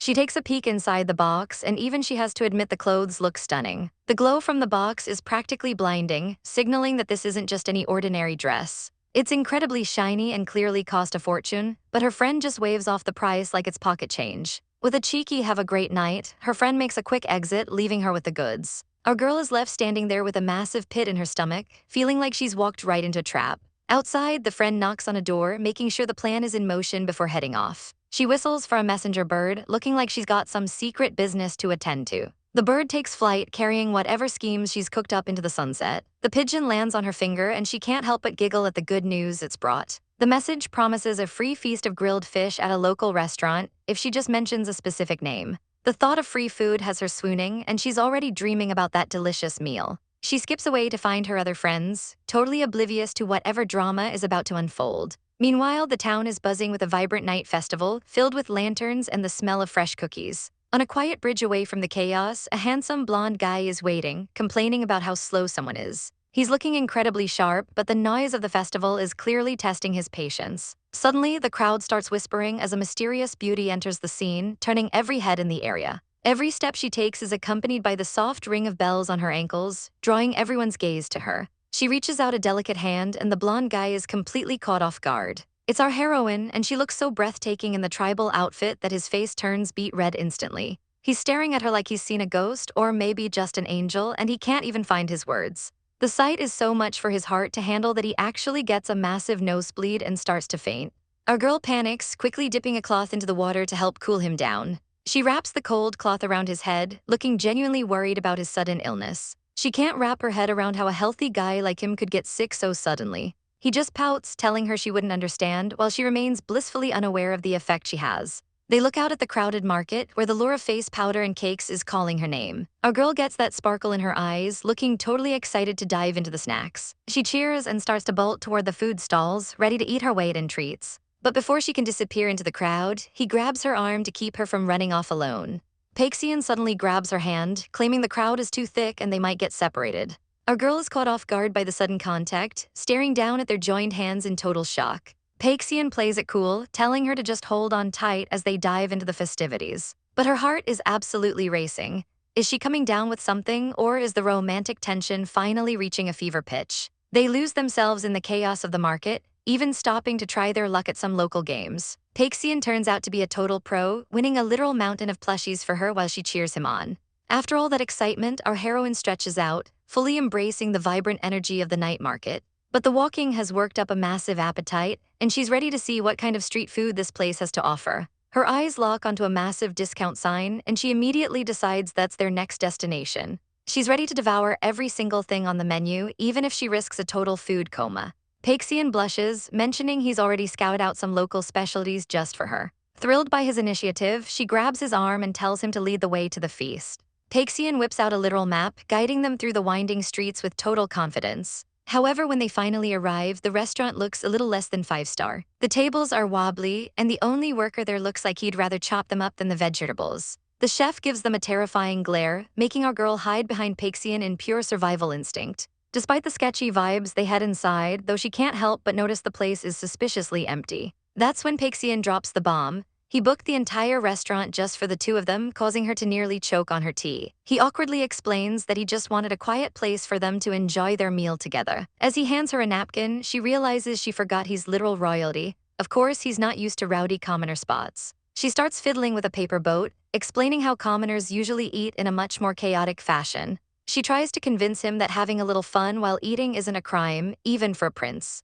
This triggers a memory of her own childhood, where she wasn't even allowed to eat until her homework was finished. She remembers the savage battles for the last drumstick and the chaos of her family meals. She quickly shuts down that train of thought, realizing her family's eating habits might be a bit too wild for polite conversation.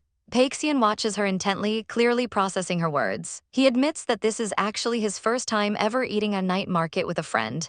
She promises him that if he likes livelier places, she'll take him somewhere even more crowded next time. She even suggests a shopping trip, wanting to show him the full commoner experience. He agrees with a soft smile, and the deal is officially struck. They seal the promise with a pinky swear just as the chef approaches with their first course. They scramble to clear the table, looking like a couple of kids caught doing something they shouldn't. Once the table is ready, the chef prepares to reveal his masterpiece. He proudly announces that he's about to serve the most famous dish in the entire restaurant.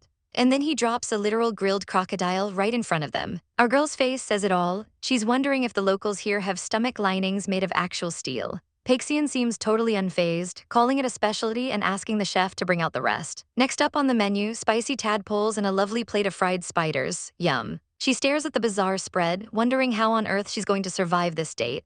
Paxian teases her, asking if she's actually afraid of a little exotic cuisine. Not wanting to look like a coward, she reaches for what looks like harmless grilled eggs on a stick. She takes a massive, confident bite, thinking she's finally found the safe option. That's when Paxian casually mentions those are actually grilled pig's eyes, and the projectile spit take is instantaneous. He gets a face full of half-chewed eyeballs, and she's left screaming in pure, unadulterated horror. Panicked, she calls out for a wet cloth to clean up the absolute disaster she's just created. The chef hands her a rag with a wink and a good luck, clearly amused by the chaotic young couple. She offers an awkward thanks, while Paxian sits there questioning every life choice that led him to this moment. Suli is being the ultimate caregiver, gently cleaning the blonde girl's eyes after a rough patch. Our girl checks to make sure the redness is fading, and honestly, the tension is already building. With a sweet smile, Suli asks if she can see better, earning a soft blush from our blonde heroine.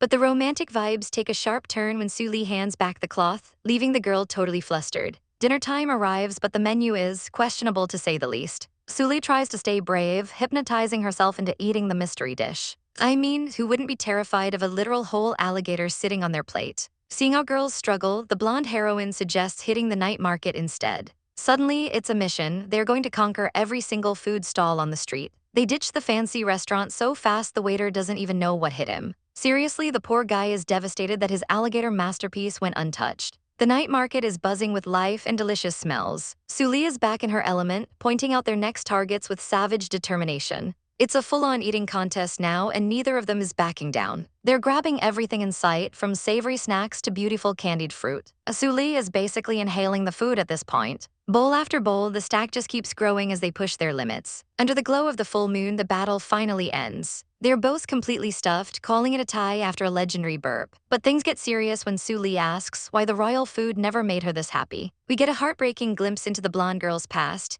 eating at a massive, empty table while her family was always away. Even the servants weren't allowed to join her, leaving her in total isolation. Just a small, lonely girl in a dark, silent room. Back in the present, she goes quiet, the old loneliness creeping back in. But then she drops a total bombshell, smiling and saying everything tastes better when she's with Suli. Our purple-haired girl is absolutely stunned by the sudden sweetness. As the clock nears midnight, they find a spot to rest and soak in the atmosphere. The fireworks are about to start, so they decide to find higher ground for a better view. Suli leads the way toward a small hill east of the market. But suddenly a sharp pain shoots through her foot. Those new sandals are a total nightmare. She tries to play it cool, but the blonde girl immediately notices something is off. They keep moving toward the pavilion, but Suli is clearly struggling. She finally admits her foot is sore, and it turns out those shoes are literally grinding into her skin. The blonde girl stares at the injury, her expression turning serious. Without a second thought, she drops to her knees to check the damage herself. She's actually angry that Suli didn't say anything sooner about getting hurt. Suli tries to brush it off, blushing like crazy at the sudden physical attention. Then the blonde heroine reaches out and grabs her hand. She declares she's holding on until they reach the very top, leaving Suli totally flustered. They finally make it to the scenic lookout. Once they arrive, the blonde girl gets right back to work, demanding Suli stay still. She takes charge, grabbing her ankle to fix the problem. She gently loosens the straps that were cutting in. Looking genuinely worried about the angry red marks, Suli watches her, feeling the shift in their dynamic. She lists off all the weird, sweet things the girl has done for her lately,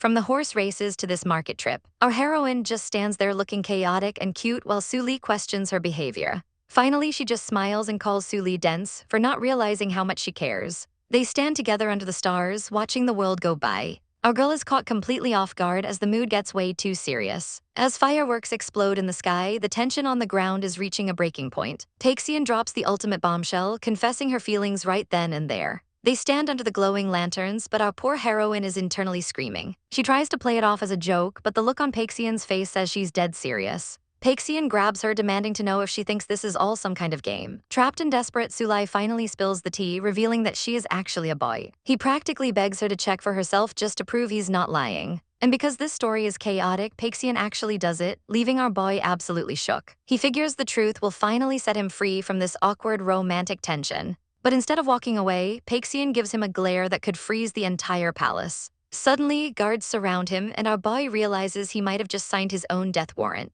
He imagines himself locked in stocks, facing execution for the crime of deceiving the royal family. Paxian turns her back coldly, ordering the guards to take the impostor away. He screams out in terror, convinced his head is about to roll. Psych, it was all a wild hallucination, and now Paxian is the one crying her eyes out. She's not letting him off the hook that easily and demands a real answer to her confession. Panicking, he tries to pivot the conversation to her messy hair like a total amateur. He plays the gentle friend card, hoping a cute hair tie will distract her from the marriage proposal. Nice try, buddy, but she's locked in and waiting for that yes or no. He tries the I'm a boy excuse again, looking like he's about to faint from the pressure. Paxian isn't buying any of his excuses and demands to know the real reason behind his rejection.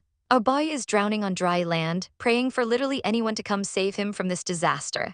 Ask and you shall receive, as Senior King Liu emerges from the shadows like a guardian angel. He steps into the light, ready to throw a massive wrench into Paxian's romantic plans. King Liu drops a total lie, claiming that the reason she can't accept is because she's already in love with him. He gives a smug little smile, leaving everyone in the vicinity absolutely floored. Sulai's brain has officially short-circuited, since when was he in love with his senior? Paxian isn't a fool and turns to Sulai to see if this wild claim is actually true. King Liu doubles down, putting a protective hand on his shoulder and telling Paxian to stop forcing things. Paxian's fist trembles as she realizes she might be losing the person of her dreams. She demands to know why King Liu is interfering when he knows exactly how she feels. The tension is thick enough to cut with a sword as the two face off in the middle of the night.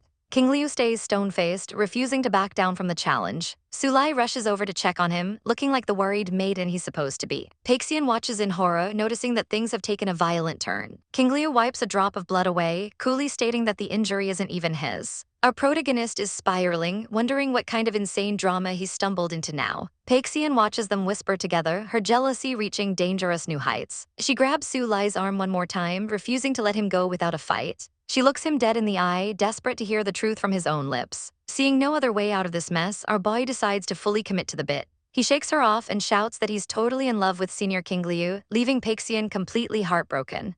The tension between Wu Paxian and our girl is thick enough to cut with a knife. He can't even look at her as he stomps away, leaving her calling out his name in vain. Senior King Liu steps in, telling her it's better to just let him go for now. But our poor heroine is drowning in guilt, her heart heavy with the weight of the rejection. She never meant to hurt him, but the truth is a bitter pill that Senior King Liu says they just have to swallow. As the moon rises, Lai stares into the distance, hoping the prince feels better once he's back at the academy. Morning arrives and the school trip is officially over, with the staff shouting for everyone to pack their bags. Lai is still caught in a spiral of regret, wondering if she made the right choice by lying to him. The image of Paxian's heartbroken face haunts her every thought. Her friend snaps her back to reality, demanding to know why she's spacing out during such a busy move. It's time to head back, and the carriage begins its long journey away from the drama of the mountains. While her friends gush about the grilled fish and the restaurant they visited, Lai is barely listening, her mind miles away from their chatter about how nice the prince is. She finally works up the courage to ask if anyone has seen Wu Paxian today. The girls drop a bombshell. He actually took off on his horse in the middle of the night without a word to anyone. They gossip that his date must have been a total disaster, wondering who on earth would actually reject a prince. Meanwhile, back at the manor, the maids are shaking in their boots because the young master is in a terrifyingly bad mood. They're scrambling to change the dinner menu just to appease his wrath. Inside his room, Paxian is obsessively fiddling with a ribbon, his thoughts consumed by the girl who turned him down. He throws a total chibai tantrum, screaming that Su Li is nothing but a big fat liar. Senior King Liu suddenly pops up at his window like a handsome ghost, asking what he's doing. It turns out Paxian has been playing hooky from school for 3 days just to mope in his room. He explodes at King Liu, refusing to come out and watch the two of them act all lovey-dovey together. He's absolutely savage, asking if he's expected to be the best man at their wedding or something. With a dramatic slam of the window, he declares he's going to stay home and rot in peace. King Liu isn't having it, calling him out for being a jealous, childish brat. This sends Paxian into a frenzy, and he starts hurling every vase and book within reach at his senior's head. King Liu dodges the flying porcelain and calmly drops a truth bomb. He hasn't actually started dating her yet. Paxian freezes mid-throw, his brain short-circuiting at the news that the confession wasn't a total success. He lunges forward and grabs King Liu by the collar, demanding an explanation for this plot twist. He starts listing all of Lai's flaws, calling her rough and bad-tempered, while simultaneously asking why King Liu doesn't like her. The logic is chaotic, as he insists she's cute and King Liu is crazy for not accepting her feelings. King Liu just sighs and tells the boy to let go of his clothes and come outside for a proper talk. As they stroll through the garden, Paxian is still suspicious, wondering if the whole thing was a lie. King Liu tells him to shut up and quit being so annoying, reaffirming that they are definitely not a couple. But instead of being happy, Paxian gets protective, asking why he won't just accept her if she already confessed. King Liu gives his ear a sharp pinch, explaining that he rejected her because he feels she isn't actually ready for a real relationship. A light bulb goes off in Paxian's head as he realizes this might actually be his golden opportunity. He boldly declares that if King Liu won't take her, he's going to work his tail off to make her fall for him instead. Surprisingly, King Liu gives him a smirk and tells him to go ahead and try his best. Paxian is completely baffled by his senior's confidence, sensing that he's being underestimated. King Liu throws an arm around him, challenging him to make him regret it if he can. Reinvigorated by the challenge, Paxian screams for his maids, declaring he's going to shower and become a brand new man. King Liu watches his rival-turned-friend leave with a knowing smile, but over at the Su mansion, things aren't so peaceful.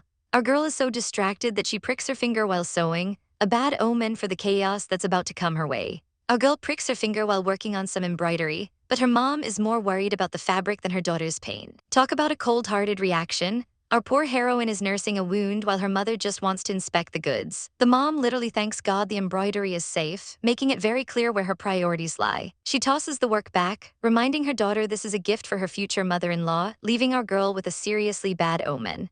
Meanwhile, over at the royal manor, the atmosphere is a bit more peaceful, for now. A blonde beauty emerges, claiming she's finally recharged, but her sister is right there to drop some savage truth bombs about her broken heart. They sit down for a little sisterly chat, though it's clearly going to be more like an interrogation. The red-headed sister mocks her for moping in her room all day, even bringing a painter along just to document the misery. Then she drops the ultimate bombshell, claiming her sister was actually adopted while their father was away at war. But psych, it was all a big fat lie, and she burst out laughing at how naive our girl still is. She claims she only came back to visit because her husband was on a business trip, and she was bored out of her mind. Curiosity gets the best of the blonde sister, who asks exactly how she managed to win the emperor's heart in the first place. Cue the flashback to 2 years ago at the fighting ring, where things were a lot more chaotic. Back then, she was the legendary boss lady, keeping her men in line with an iron fist. The training was going perfectly until her subordinate brought her some truly devastating news. It turns out the queen was trying to force her into yet another dreaded blind date. Our savage queen has had enough of short generals and weaklings who can't even handle a bow. Instead of going on the date, she grabs her weapons and a cloak, deciding to take matters into her own hands. She tells her confused crew to pack their bags because they're moving to the woods to become bandits. Her men can't believe their ears, but when the boss lady makes a command, you listen. She's determined to become the king of the mountain, and she's not taking no for an answer. Soon enough, a high-end carriage rolls through the mountain pass, completely unaware of the trap ahead. The guards are focused on the road, thinking it's just another routine trip through the forest. But one of them notices something suspicious lurking in the trees. Suddenly, the path is blocked by a group of masked bandits demanding a toll. Our girl steps out, cringing at her men's old-fashioned lines and taking charge of the heist. She introduces them as Robin Hoods who only rob the rich, giving these businessmen a chance to pay up peacefully. Inside the carriage, the target is watching the whole drama unfold with a curious expression. Despite the danger, this handsome young master decides he's going to handle the situation personally. Our boss lady is getting impatient, wondering why the guy is taking so long to show his face. But the second he steps out, her tough girl persona starts to crumble. He asks politely if they can pass, looking like an absolute dream come to life. One look at his kind face and good taste, and our girl is hit by Cupid's arrow right in the chest. She's completely swooning, her heart doing backflips over this handsome stranger. In a moment of chaotic brilliance, she points right at him and declares he's going to be her husband. Her men are horrified, but she figures he's a million times better than any of the losers her mother picked out. The young master calmly agrees to follow her into the mountains, as long as she lets his servants go free. The poor servants are left blubbering on the side of the road as their master is kidnapped by a smitten bandit. Back at the mountain stronghold, things are already being decorated for a massive wedding celebration. A girl sneaks up to his room, giggling to herself about her new prize. She bursts in with a wedding veil, asking the young master if he'd like to try it on for their big day. He just looks up from his book, completely unfazed and totally confused by the red fabric. He coolly reminds her that he agreed to follow her to the mountains, but he never said anything about marriage. Our girl is absolutely shook, her master plan hitting a major roadblock. She starts sweating bullets, nearly blowing her cover by mentioning her manor instead of bandit camp. She beats a hasty retreat to save face, leaving the handsome captive to his books while she tries to figure out her next move. The prince reflects on the royal manor and King Zhenwu, sensing that the pieces of his plan are finally falling into place. Meanwhile, our red-haired bandit leader is busy admiring her new veil, completely oblivious to the chaos about to erupt outside. Her subordinate rushes in with terrifying news. A fleet of officials has arrived at the gates to suppress the bandits. Our girl is absolutely floored, sweating bullets as she realizes her secret hideout is under siege. Back at the manor, the prince decides that the moment to strike has finally arrived. Suddenly, a guard slams the door open, urging him to move before the situation gets any uglier. Without a second to lose, she grabs his sleeve and drags him toward the exit, desperate to escape.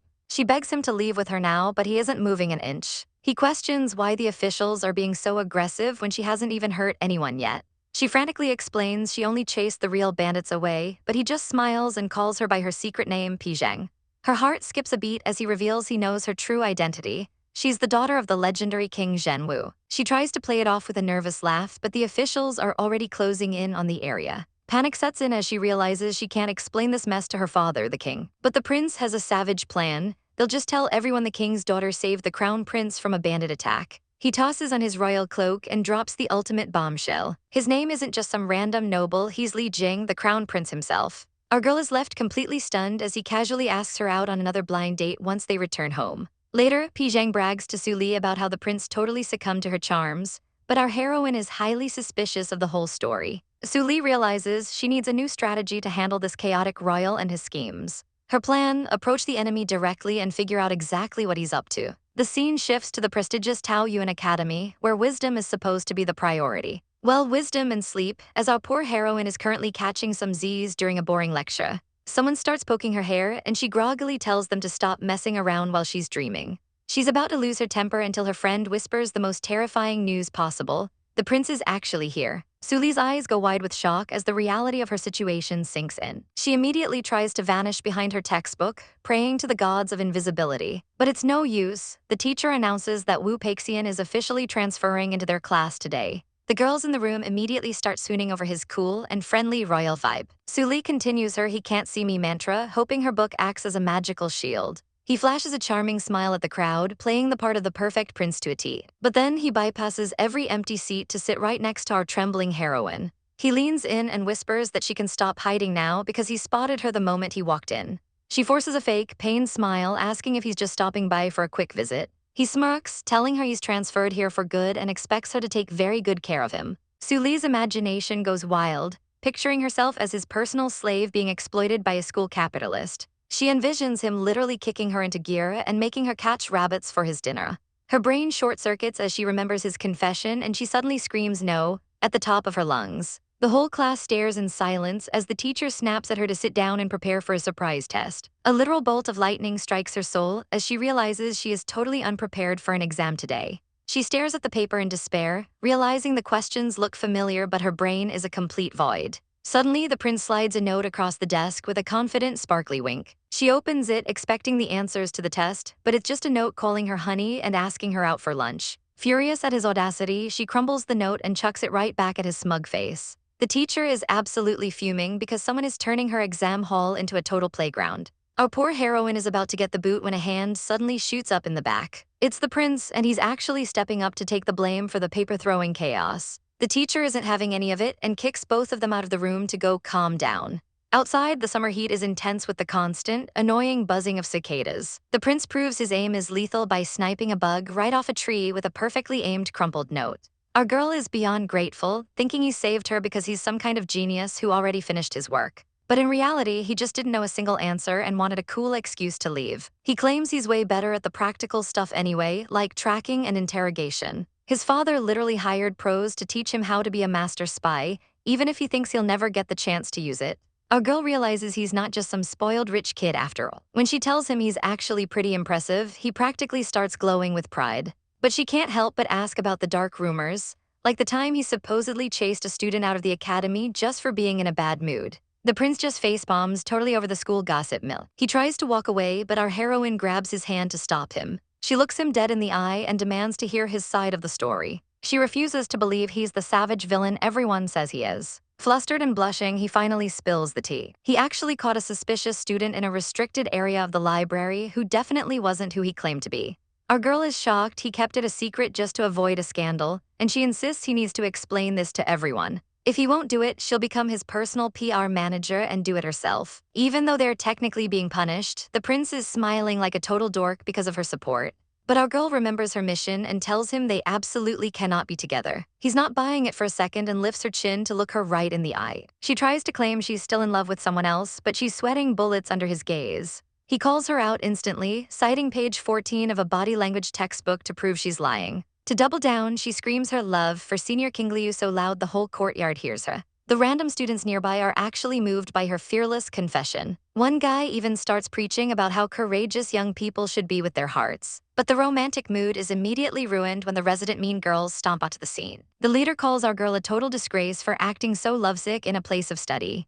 Our heroine tries to ignore the salt, but these girls are determined to cause a scene. They corner her, demanding to know where she found the guts to chase the school heartthrob. The rumors are getting wild, with talk of secret spa dates and even a broken engagement. They even claim she dressed up as a rabbit to seduce the prince in the bushes, which honestly just sounds like a chaotic Friday night. The prince has seen enough and steps in, pressing down on our girl's head to keep her from exploding. He stares the mean girls down with cold eyes, demanding actual proof for their trash talk. They immediately start backpedaling, claiming they just heard it from someone else. Our girl is ready to throw hands, but the prince grabs her before she can catch a charge. He tells her not to waste her breath on people this lame and starts leading her away. The mean girls try one last time to save face, insisting there's no smoke without fire. But the prince is completely done with their nonsense. He calls them out for being total idiots who believe every bit of garbage they hear.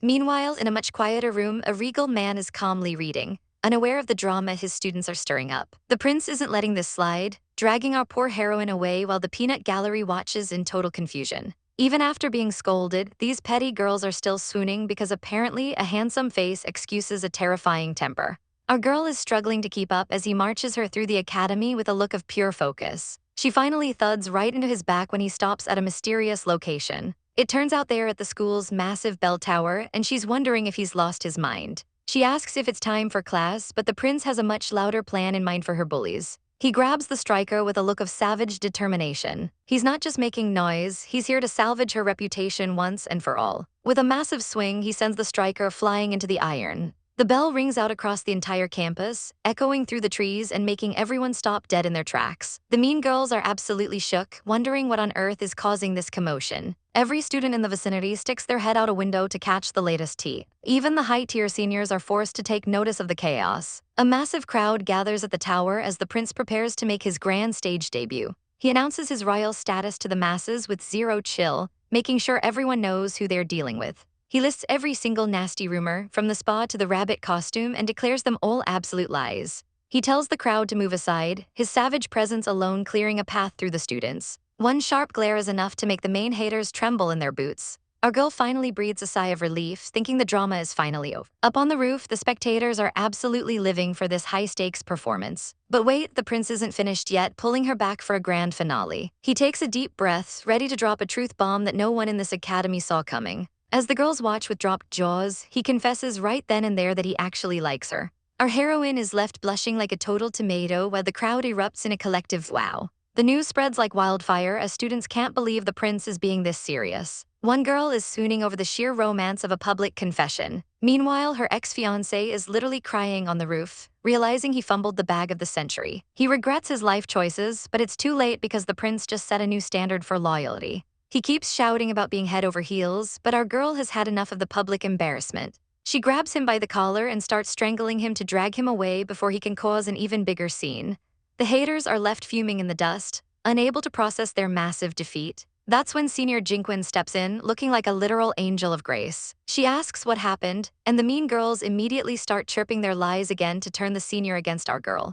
But Jinquin isn't buying it, calling out their nonsense while drama literally falls from the sky. Our girl's friend King comes tumbling down from her rooftop perch to join the fray. She ignores her bruises and begs the fairy senior not to believe a single word of the gossip. She passionately defends our girl's honor, proving that true friends are worth their weight in gold. The senior smiles, finally seeing through the web of lies. The mean girls try to pull rank and insult her background, but they've picked the wrong fight today. It turns into a full-on shouting match as the tension between the classes reaches a breaking point. The senior steps in to stop the fighting, suggesting they take this mess to the vice president to settle it. They all agree to face the music, marching off to settle the score once and for all. No more running, it's time for the final showdown. Our girl is absolutely baffled why the prince suddenly stopped in her tracks, but even more confused about why her chest feels like a brick wall.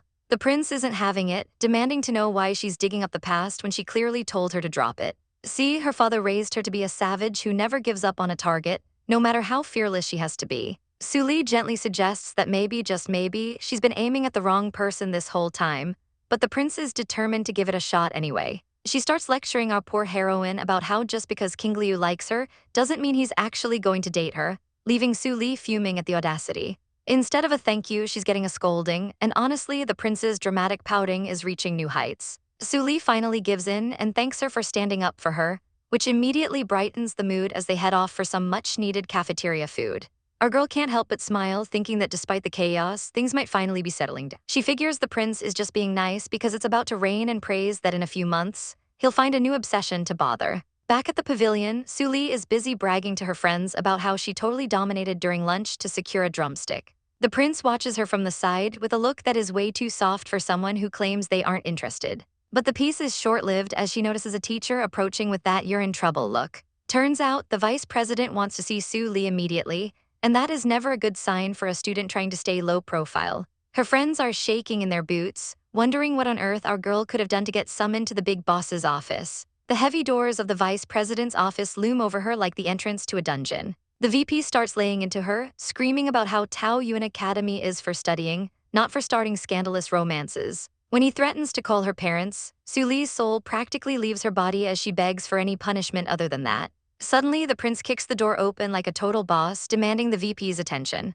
The VP's attitude pulls a complete 180, turning into a total suck-up the second he realizes royalty has entered the room. The prince grabs his hands and declares that if anyone is getting expelled, it should be her, because this is all her fault. She goes on a dramatic rant about Su Li's innocence, practically crowning her a saint who just wants to study in peace. It would be a lot more heroic if she wasn't currently crushing the poor VP's foot under her boot. Thanks to the royal intervention, the VP backs down and agrees to leave her parents out of it. They make their grand exit, though Su Li still has to copy the school rules a million times as a parting gift. Her friends are waiting outside, practically crying as they check to see if she survived the encounter. Su Li tries to play it cool, but her friend is a sobbing mess, blaming herself for reporting the situation in the first place.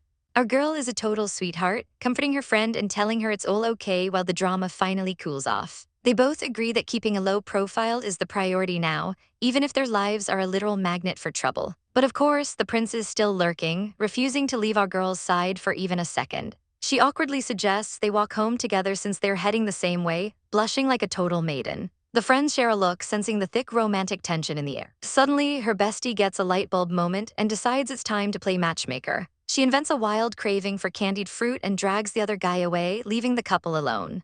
He has no choice but to follow along, even though he clearly has no idea what's happening. Su Li is left standing there confused, while the prince is literally radiating anticipation for their private walk. She's absolutely thrilled that it's finally just the two of them, even if our girl is still a bit clueless. As they stroll through the academy, Su Li feels a bit guilty for skipping out early, but the prince assures her self-study is optional anyway. Their peaceful walk is cut short by a very grumpy teacher, who is absolutely livid that they skipped his class. He lets out a massive sigh, clearly done with their nonsense, and tells them to follow him immediately. But the prince isn't letting her go without a fight, demanding to know where he thinks he's taking her. The two of them start playing tug-of-war with our poor heroine, with the prince vowing she will never let Su Li go. The chaos reaches a boiling point when a mysterious, high-ranking lady appears, demanding to see the girl her son is falling for. Just when things couldn't get more chaotic, a new challenger appears, and it's none other than Paixian's mother, looking like she stepped straight out of a high-stakes palace drama. Our girl and the gang are absolutely floored by this sudden, icy family reunion.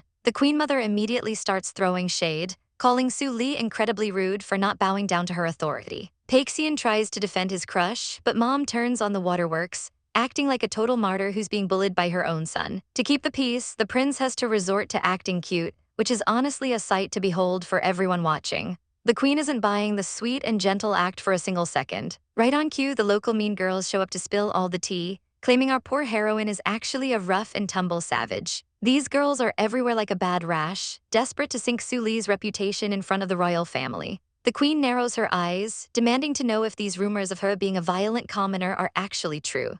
She puts on the pressure, demanding an immediate answer while the atmosphere turns freezing. While Paixian is sweating bullets and panicking in the background, our girl keeps her cool and offers a perfectly respectful greeting. The queen is actually a bit confused. Su Li doesn't look like a thug at all, so she asks why on earth everyone is ganging up on her. Su Li hits her with the ultimate girl boss flattery, claiming that smart, extraordinary people like them are just naturally slandered by the brainless, jealous masses. The haters are absolutely triggered by the insult, but the queen has heard enough and tells everyone to shut their traps. Still, the queen makes it clear that a mere commoner has no place in the royal family tree. The mean girls are loving every second of this public rejection. Su Li, being the practical queen she is, immediately agrees to keep her distance and knows her place. The queen is satisfied with her sensible attitude and has a maid bring out a little parting gift for her troubles. It's the classic move, a blank check to stay far, far away from the prince. Su Li is internally doing backflips because she's about to be filthy rich and live her best life. But just as she's about to secure the bag, Paixian lunges forward and snatches the envelope. He's completely offended on her behalf, thinking his mother is trying to humiliate his true love.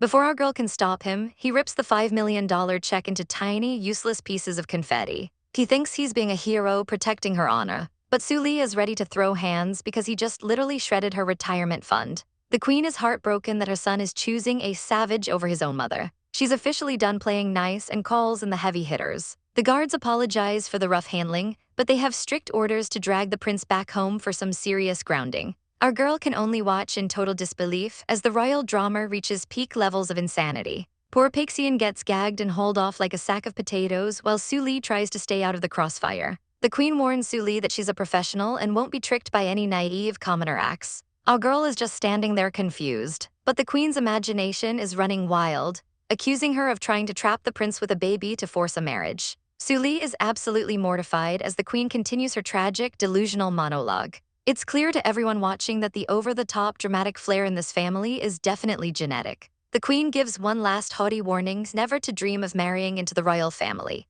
Su Li finally snaps back that she wasn't interested in joining his crazy family in the first place. The queen just scoffs, still convinced she's the one doing the rejecting. As the royal party marches off with the muffled prince in tow, the mean girls think they've finally won the war. But Su Li is in a terrible mood after losing her millions and threatens to beat them senseless if they don't vanish. Terrified by her killer aura, the haters scramble to catch up with the queen, leaving our girl alone to process the madness. Our girl asks what the plan is now that the heat is on. But don't worry, she's already cooking up a scheme to show the empress exactly who she's dealing with. Meanwhile, at the royal manor, the atmosphere is thick enough to cut with a knife. The young master is losing his mind, demanding to know what his mother is thinking. But Mama Bear is unfazed, calmly sipping her tea while roasting her son's taste in women. She slams her cup down, telling him to zip it because she's done playing games. Before he can even breathe, she rains down a literal storm of scrolls for his upcoming blind dates. He tries to act tough, swearing he only has eyes for Su Li, but Mom pulls the ultimate savage move,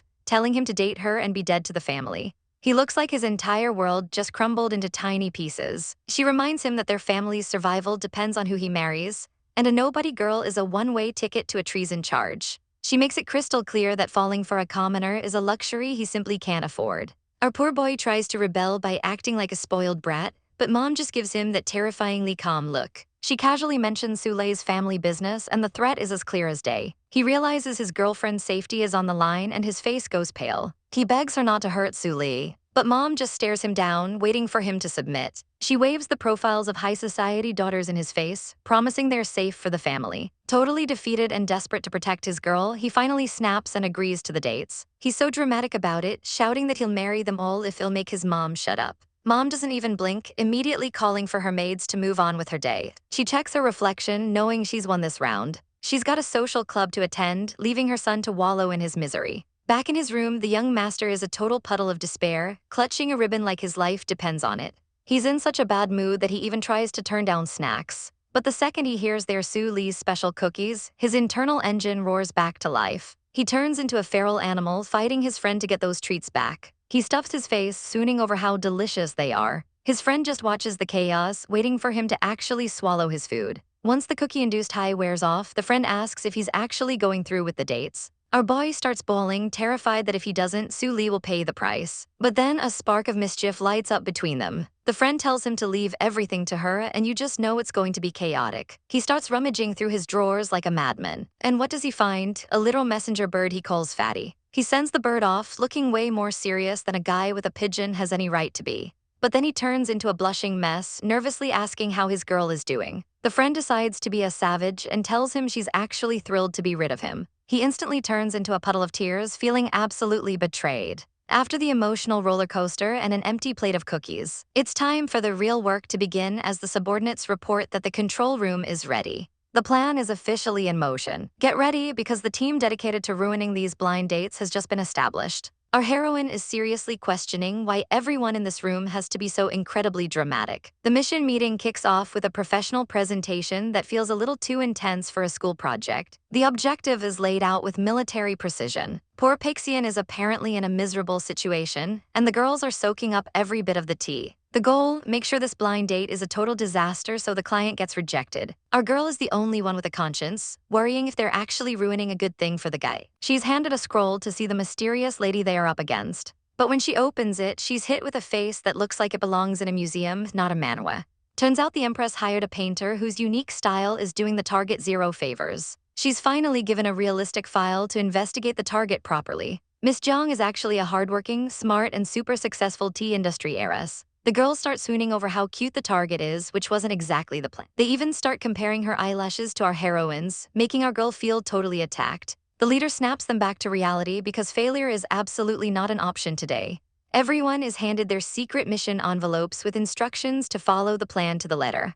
Our girl takes one look at her task and her soul basically leaves her body. The day of the blind date arrives, and the weather is way too nice for the chaos about to unfold. The client tries to head to the tea house, but he's suddenly snatched into the shadows. It's the squad, and they're definitely not here to wish him good luck. The leader decides it's time for a savage makeover to make him look like a total loser. They scramble to mess up his hair, crumple his clothes, and even slap on some fake tattoos. Inside the tea house, Miss Jeong is the picture of elegance as she waits for her prince. She hears the announcement of his arrival and prepares to be swept off her feet. She looks up with a blush, expecting a gentleman. Instead, he struts in wearing sunglasses indoors like he owns the place. Miss Jeong is stunned into a literal silence as he slams his hand onto the table. He demands she start talking immediately, showing off his peak bad boy energy. She tries to keep it classy and introduces herself with a polite smile. He responds by gulping down her premium tea like he's at a frat party. He immediately starts choking and coughing, ruining the entire romantic vibe in seconds. When she tries to talk about his studies, he proudly brags about being a total academic failure.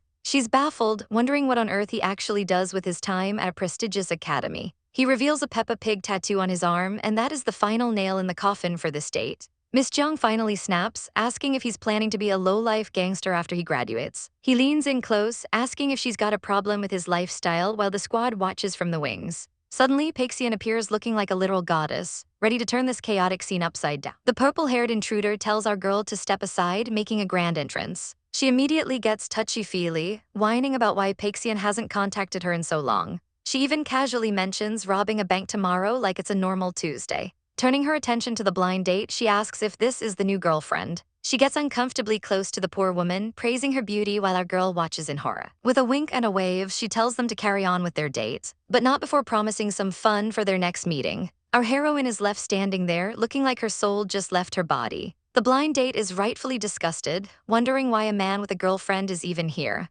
Our girl tries to play the alpha male card, claiming it's natural for a king to have many wives. That was the final straw, and the lady calls off the date immediately. She demands the maids throw this nobleman out at once, but our girl is a professional cheapskate and asks to take the snacks to go. The date is absolutely fuming as she orders the maids to pack the food just to get rid of her. Our heroine even has the audacity to ask for a second order of everything before she leaves. Outside, she breathes a sigh of relief, celebrating another successful sabotage. She keeps the cool guy act up even while stuffing her face. The scenery shifts as the group gathers to toast their victory. Everyone is cheering for Paxian passing the first round of this chaotic game. But the mood shifts when they realize there isn't a drop of alcohol in sight. Our hero gets all blushy and protective, insisting that girls shouldn't be drinking anyway. One of the girls quickly reminds him that he's actually a guy, but the point is moot. Back at the hideout, our girl is being a total drama queen, crying about how hard it is to deal with women. Her friends have zero sympathy and tell her to dry those fake tears. They've already scouted the next target, and she sounds like a nightmare. Kai Zhe is a martial arts expert who only has eyes for strong men.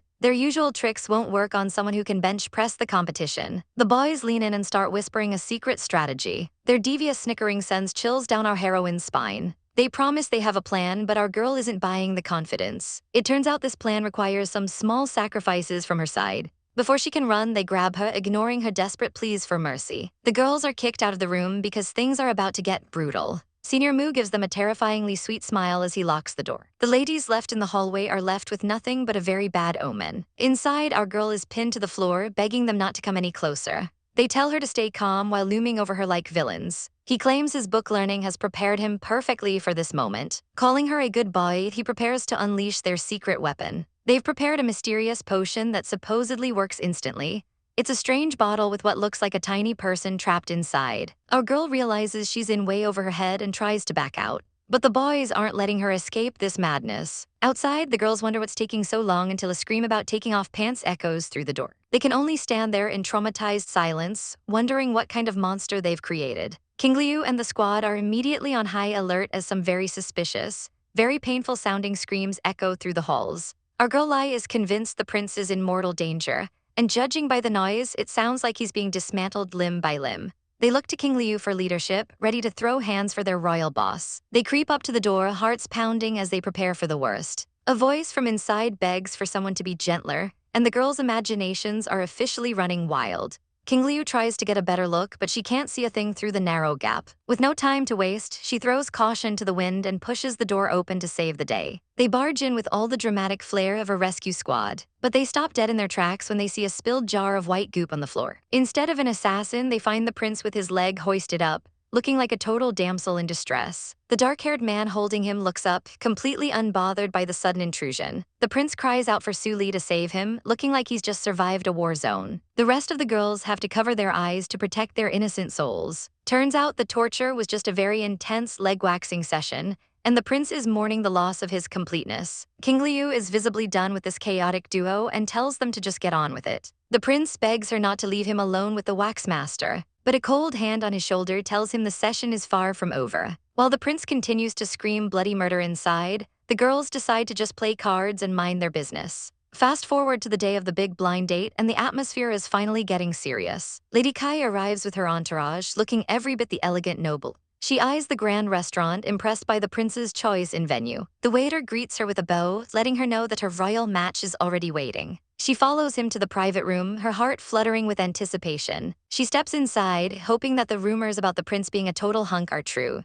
She's actually excited that her mom finally found her a decent guy for once. But as the curtain is pulled back, she gets a bad feeling. There he is, the prince, lounging like a high-maintenance diva in a pink silk robe. Her dreams shatter into a million pieces instantly, and she tries to pull a 180 and walk right back out. But the prince stops her, introducing himself with the confidence of a man who knows his hair looks fabulous. He graciously invites her to take a seat, acting like he's the main character of a shoujo manga. The silence is deafening as she wonders if this girly guy is really the warrior prince she expected. He leans in close, but instead of a compliment, he tells her that her skin looks tragically dry. He even has the audacity to suggest that if she marries him, he'll fix her skincare routine. Our girl is vibrating with pure rage and confusion at this point. He spends the next few minutes bragging about how many hours it took to get his look just right, and Lady Kai realizes she's reached her limit. She suddenly feels sick and makes a break for the exit. The prince is annoyed his charm didn't work and decides it's time for plan B. With a snap of his fingers, a dark shadow moves to block her path and she slams right into a solid chest. She hits the floor hard, clutching her head in pain. She looks up, ready to yell at whoever blocked her escape, only to find a terrifyingly handsome man staring down at her. The prince asks his friend why he took so long to show up. Lady Kai thinks that compared to the pink-robed diva, this guy actually looks somewhat normal. But then the newcomer grabs the prince's chin in a very intimate way. Our girl's jaw hits the floor as she realizes she's walked into a completely different kind of drama. Our girl watches as the blonde beauty tries to play it cool with Paxian. But the piece is short-lived when Kai storms in, suspecting some spicy secret relationship is going down. The blonde lady just puts a finger to her lips, fueling the fire with a cheeky SHH, don't tell anyone. To make matters worse, she clings to Paxian, driving Kai absolutely insane with jealousy. Paxian has zero chill, though, telling Kai she's basically a nobody who only got a second of his time. He even gets in her face, claiming the only reason he even spoke to her was that she looked like him. Kai is vibrating with pure rage at this point, totally unable to handle the disrespect. The blonde lady tries to play the hero and spare her, but Paxian warns her to back off or suffer the consequences. She just laughs it off, telling him not to be so jealous of their chaotic friendship. She then turns to Kai with a wild proposal. Marry me, keep my secret, and we can be besties who do our nails together in our free time. Kai's responds a swift, savage smack to the hand, followed by a massive kick that sends the blonde lady flying across the room. She's not here for the nonsense and calls him a total violent creep. Kai declares she wouldn't touch him with a 10-foot pole even if he were the last man alive on Earth. She storms out in a huff, leaving the happy couple behind to deal with the aftermath. Finally, the coast is clear and Paxian can breathe a sigh of relief. The rest of the chaotic squad crawls out of the woodwork, praising the performance. They're all celebrating a mission well done with a literal mission success scroll. Paxian is over the theatrics and tells the blonde guy to stop the hugging already. But the poor guy is having a midlife crisis because he thinks his reputation is officially ruined forever. Our girl tries to be nice, but even she can't help being savage, pointing out that his reputation wasn't that great to begin with. The team gathers to figure out what to do with the sobbing mess on the floor. Paxian is clearly losing his patience with the nuisance. He decides to lie through his teeth, telling the blonde guy that burning his clothes with a special herb will make everyone forget his embarrassment. He even claims it's documented in ancient witchcraft as a proven fact. The guy falls for it hook, line, and sinker, rushing off to find the herb immediately.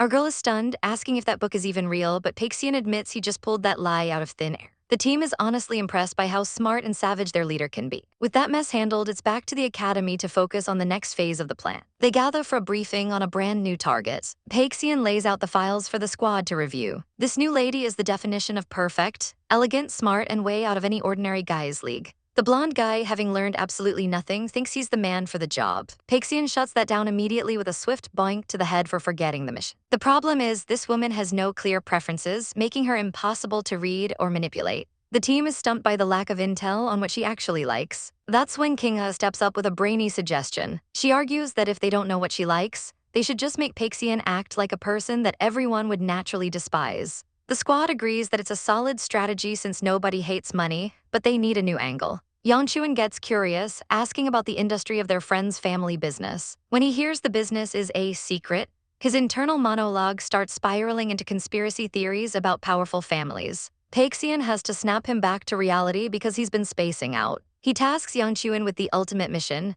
transform Paxian into the most unattractive character possible. And being the professional he is, Yangchuan is more than ready to deliver the transformation. The crew is huddled up, brainstorming exactly what kind of guys girls absolutely despise. From being childish and needing constant comfort to having a nasty temper and a habit of nagging.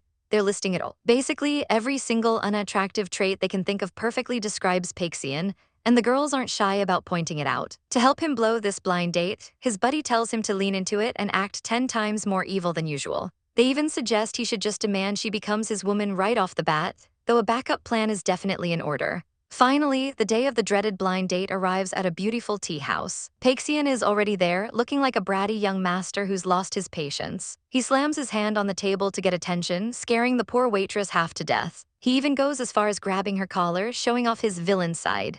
He starts barking about how it's the restaurant's fault his date hasn't shown up yet. From a distance, the group is watching this chaotic performance through a telescope. The girls are actually impressed, thinking the prince is a natural at acting like a total jerk. But while they're laughing, our serious guy is starting to feel a bit of a headache coming on. He's not convinced things will go smoothly. He decides he needs to personally check out this young lady Chu before things get even more out of hand.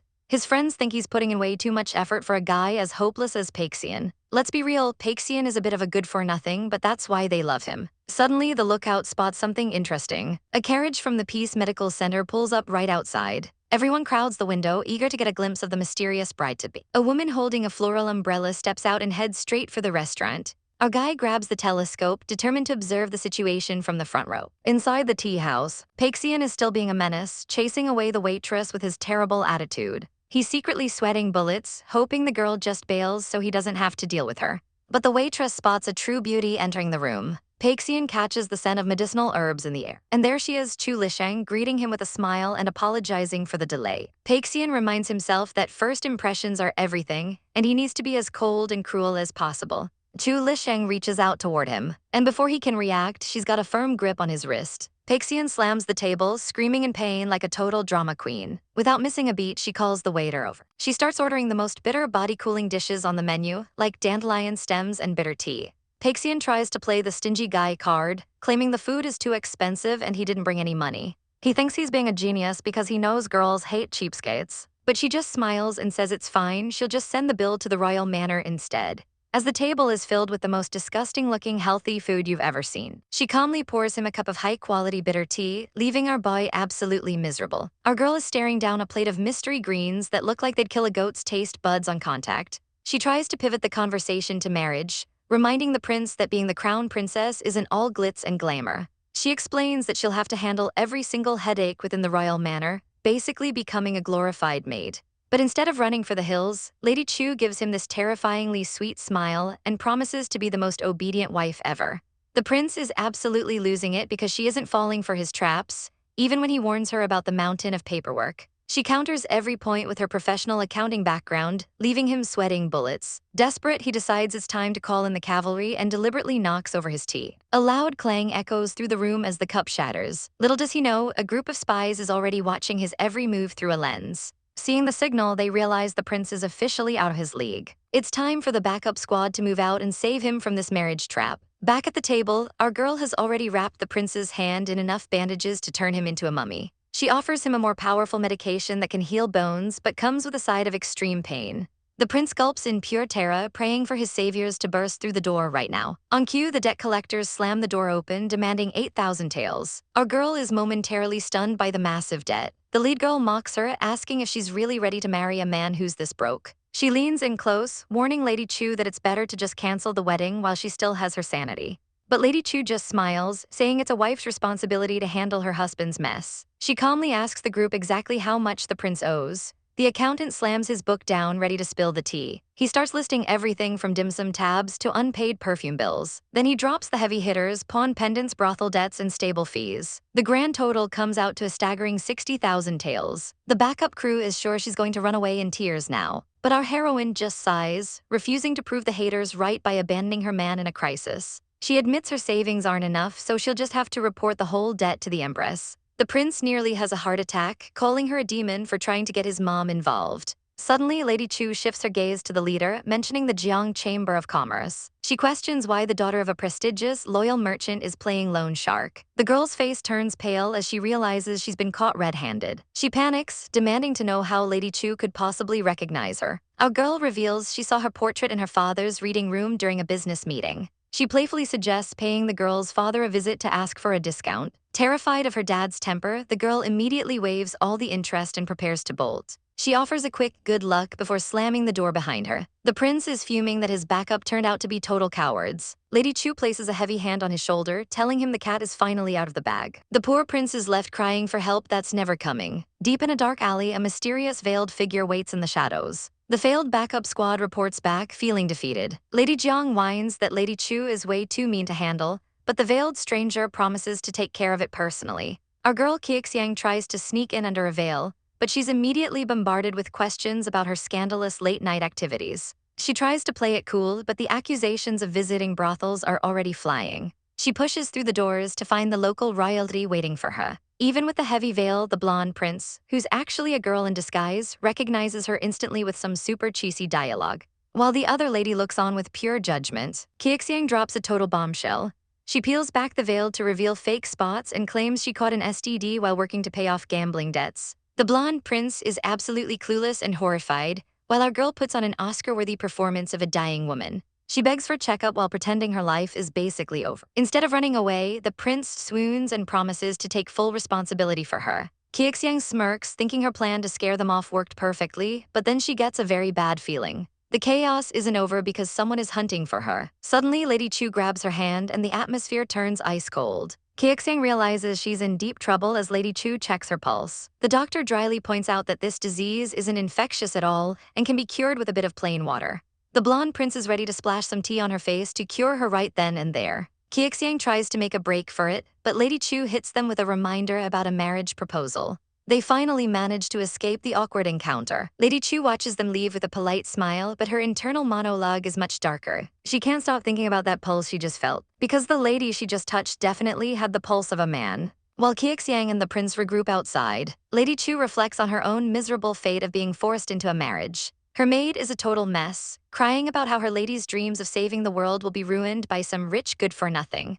Back at the hideout, someone is drowning their sorrows in a drink. The blonde prince is throwing a full-blown tantrum, complaining that she's just too charismatic for her own good. Their boss tells them to shut up, wash their faces, and wait for the next move. Meanwhile, the mysterious Yang Chuan arrives at the peace clinic to start his investigation. Someone is busy brewing medicine in the back. That's when the fan-wielding Yang Chuan makes his grand entrance. Over at the royal court, a very angry lady is currently trying to kick down a door. She's screaming at Wu Peixian to stop being a coward and write a marriage letter. But our prince is hiding inside, shouting back that it's way too embarrassing to be the one to initiate. The mother figure is absolutely losing her mind over this brat's attitude. She bangs on the door again, threatening to have her killed when the real heavy hitters get back. She rants about how there's finally a polite lady interested in him and he's blowing it.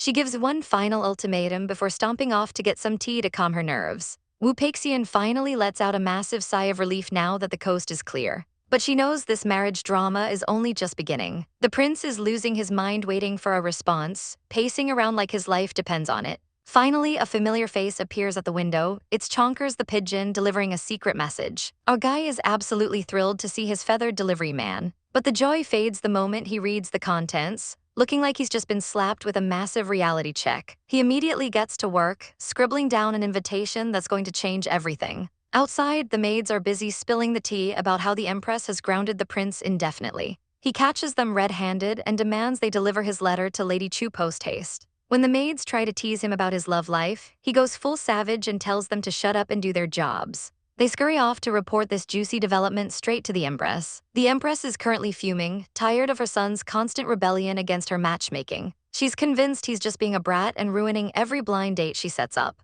But the maid interrupts her rant with the news that the prince has actually reached out to Lady Chu on his own. Suddenly, the Empress is all smiles, convinced her son is finally playing the game of love. She dismisses the staff, feeling like a proud mastermind who finally won. Cut to the secret rendezvous where the tension is thick enough to cut with a sword. Lady Chu isn't pulling any punches, assuming the engagement date has already been set behind her back. She gives him a reality check, reminding him that neither of them really has a choice in this royal mess. She figures since they know each other's backgrounds, they might as well just get it over with. She's resigned to a life of boring household chores, even though her heart belongs to medicine. The prince is actually using his brain for once, weighing his options like he's in a high-stakes game. Lady Chu explains that becoming a princess consort is basically a high-paying job that lets her fund her research. The prince listens intently as tea is served, realizing she's more calculated than he thought.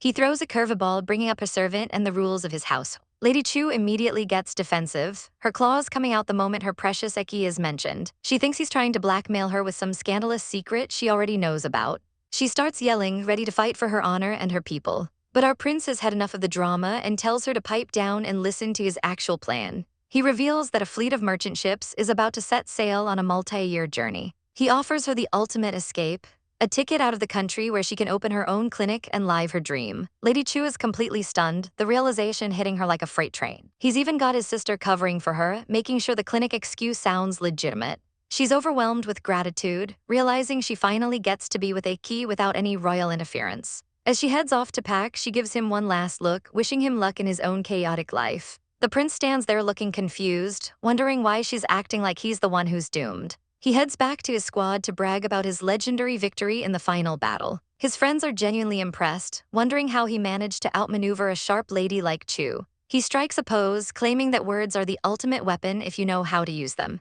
But the truth is much more pathetic. King Liu literally wrote a script for him to memorize. He even had cheat sheets hidden in his sleeves the entire time. His friends just stare at him in total silence, completely unimpressed by his tactical genius. The crew is absolutely roasting Paxian for his hard work, actually being a collection of cheat sheets. They're worried there's no end in sight for this drama. The plan is simple, either the queen forgets the whole thing or Paxian finally cracks and gives in. But our girl isn't counting on the queen being heartless. Instead, she's putting her faith in this little chonkers of a bird to deliver a secret message. As the bird takes flight, the goal is clear. Buy him as much single time as humanly possible. Because right now, the king is absolutely losing his mind over the latest palace gossip. Outside the meeting, the servants are whispering while the king fumes inside. He can't believe his ears. Apparently, his son hasn't learned a single lesson. The king is shaking with rage, wondering if his son really is a playboy who prefers delinquents. The rumors get even wilder, claiming he's millions in debt to casinos and hanging out with the wrong crowd.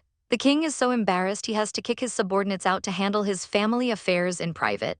The subordinates pretend they didn't hear a single scandalous word, but the queen is already at her breaking point. She is fuming that no nice girls are lining up for her son anymore. She knows exactly who is behind this character assassination. In her eyes, the only person who benefits from ruining Paxian's name is that Su Vixen. She's ready to go full savage and destroy Su Lai's family grocery business for this. When the king tries to calm her down, she turns on the waterworks, claiming Su Lai is just bitter because she can't marry him. She begs him to save their son's future. But the king is actually using his brain for once. He realizes a simple shopkeeper's daughter couldn't spread rumors this massive this fast. He notices the timing matches his return to court perfectly. He suspects someone is actually targeting him and his political standing. Surprisingly, he's not even mad. A bad reputation makes him look less threatening to the wary empress. The queen is still stressed about the lack of daughter-in-law prospects, but the king is content to leave it to fate while the staff gossips in the background. Meanwhile, at Jiang Zuying's place, someone is sprinting like their life depends on it.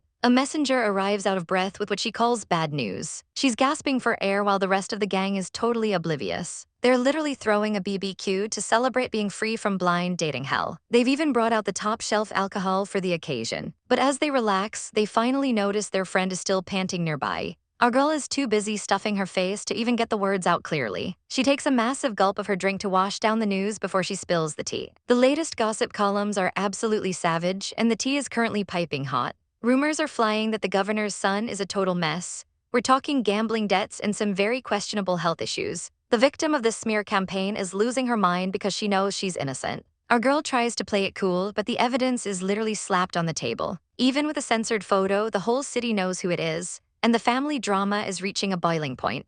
Poor Pixian is currently drowning her sorrows by the campfire, insisting she's not crying while her friends just give her the side-eye. King Liu watches the chaos with her usual stoic vibe, refusing to offer even an ounce of comfort. Her friend wonders if this was all part of some elaborate little trick she planned. King Liu admits she spread some rumors just to scare off unwanted suitors, but someone else clearly took it way too far. Now they have to figure out who's brave enough to mess with the royal court's reputation. Suddenly, Tao King pops up with a peace offering of spicy rabbit skewers. He's munching away happily while our gray-haired girl is more than ready for a snack. Since he's here, she decides to recruit him for their little investigation. Tao mentions his family business and suddenly the gears start turning. It hits her like a ton of bricks. This guy is part of a secret spy network that watches the nation's every move. King Liu has to literally knock some sense into her when she starts acting weird. But hey, a carriage ride and a new lead, they are officially on the case. As they head out, King Liu can't help but wonder why everyone is so hyped to help. Meanwhile, in the city, the commoners are having a field day trashing the king's son.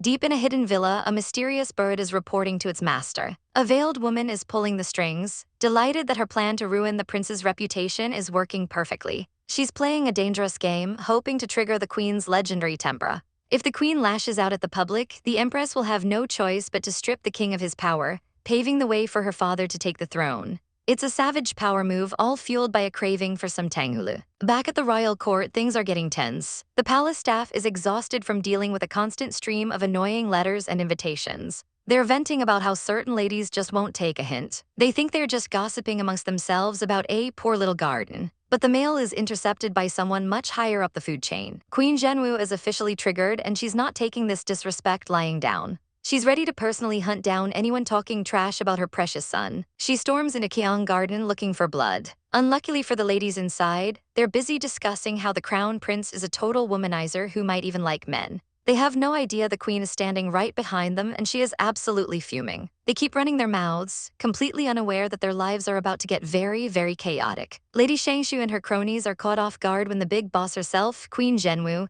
decides to crash their little tea party. Our girl, well, the queen in this case, is not here for the pleasantries, and Lady Shangshu is shaking in her silk boots. The queen knows she's been invited 3 times this week, and she's ready to cut straight through the fake smiles to find out why. Lady Shangshu tries to play it off like she just wanted to enjoy the seasonal flowers, but we all know that's a lie. She makes the mistake of mentioning the havoc the crown prince is supposedly causing, which is exactly the wrong thing to say to a protective mother. Queen Zhenwu goes full savage, calling out the lady for spreading pointless rumors at her old age, while literally cracking her knuckles. Terrified of getting her lights punched out, Shangshu starts backpedaling so fast she's practically a blur. She flips the script, claiming she actually heard the prince was a total heartthrob that everyone is obsessed with. And just like that, the queen's tiger mom ego is fed, and she suddenly all smiles and giggles. But don't be fooled. The queen drops a final, chilling warning that if anyone twists the truth about her son, there will be hell to pay. She finally takes her leave, acting like she didn't just threaten a woman's entire existence over tea.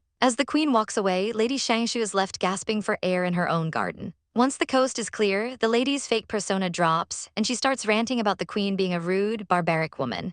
She's mid-savage rant about the apple not falling far from the tree when she hears an ominous crack. It's not her bones, it's the teacup on the table literally shattering from the leftover tension. The cup explodes into a million pieces, serving as a very loud reminder of who she's dealing with. Her maid nervously asks if she wants to finish that sentence about the apple and the tree. Lady Shangshu decides she'd rather live, immediately praising the prince as a marvelous son instead. Meanwhile, Queen Zhenwu is still fuming as she stalks through the garden, punching trees just to let off some steam. She's absolutely livid that people think she's a fool and vows to teach both the gossips and her son a lesson. She's convinced Pixian is causing all this trouble himself and needs a reality check. But her warpath is interrupted by a soft melodic sound drifting through the air. The music is so beautiful it stops her dead in her tracks. Through a window, she spots a mysterious lady playing the gyukin and singing a song about longing. The lyrics are pure poetry, and the singer looks like a literal angel under the cherry blossoms. The queen is completely mesmerized, her anger melting away as she watches this elegant performance. She demands to know who this graceful lady is. Since the queen is a woman of action, she decides to go introduce herself immediately.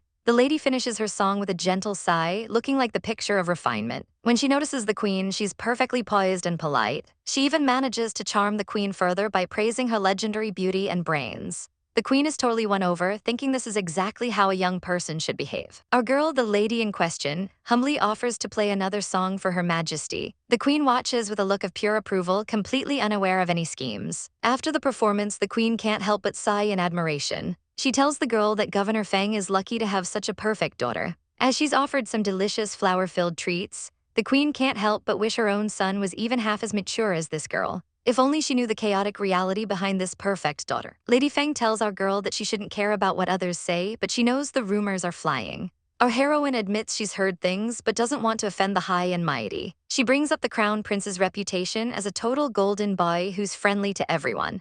Apparently, he was quite the charismatic leader and a bit of a rebel back in his school days. Lady Feng is practically moved to tears by the story, but quickly pulls herself together to scheme. She realizes our heroine is the perfect match, sensible, knowledgeable, and clearly interested. When the topic of marriage comes up, our girl turns into a blushing mess, stammering that it's up to her parents. Lady Feng takes that as a total yes and starts planning the proposal on the spot. But there's a catch. Our heroine's father is stubborn, and only a blessing from the Empress herself will move him. Getting that blessing is going to be a massive headache, even for someone as high-ranking as Lady Feng. Our girl is determined to win the Peach Fairy competition just to get on the Empress's good side. As she prepares to leave, she hopes for the best while the lady watches her go. The lady is convinced the prince will fall for her, leaving our girl absolutely flustered. She waves goodbye, heading back to her own chaotic reality. The moment she's alone, that sweet mask slips into a look of pure calculation. Her maid presents her with a gift of accessories, thinking it's a lovely gesture. But our girl is thinking practically. She tells her to pawn them in a few days because they need the cash.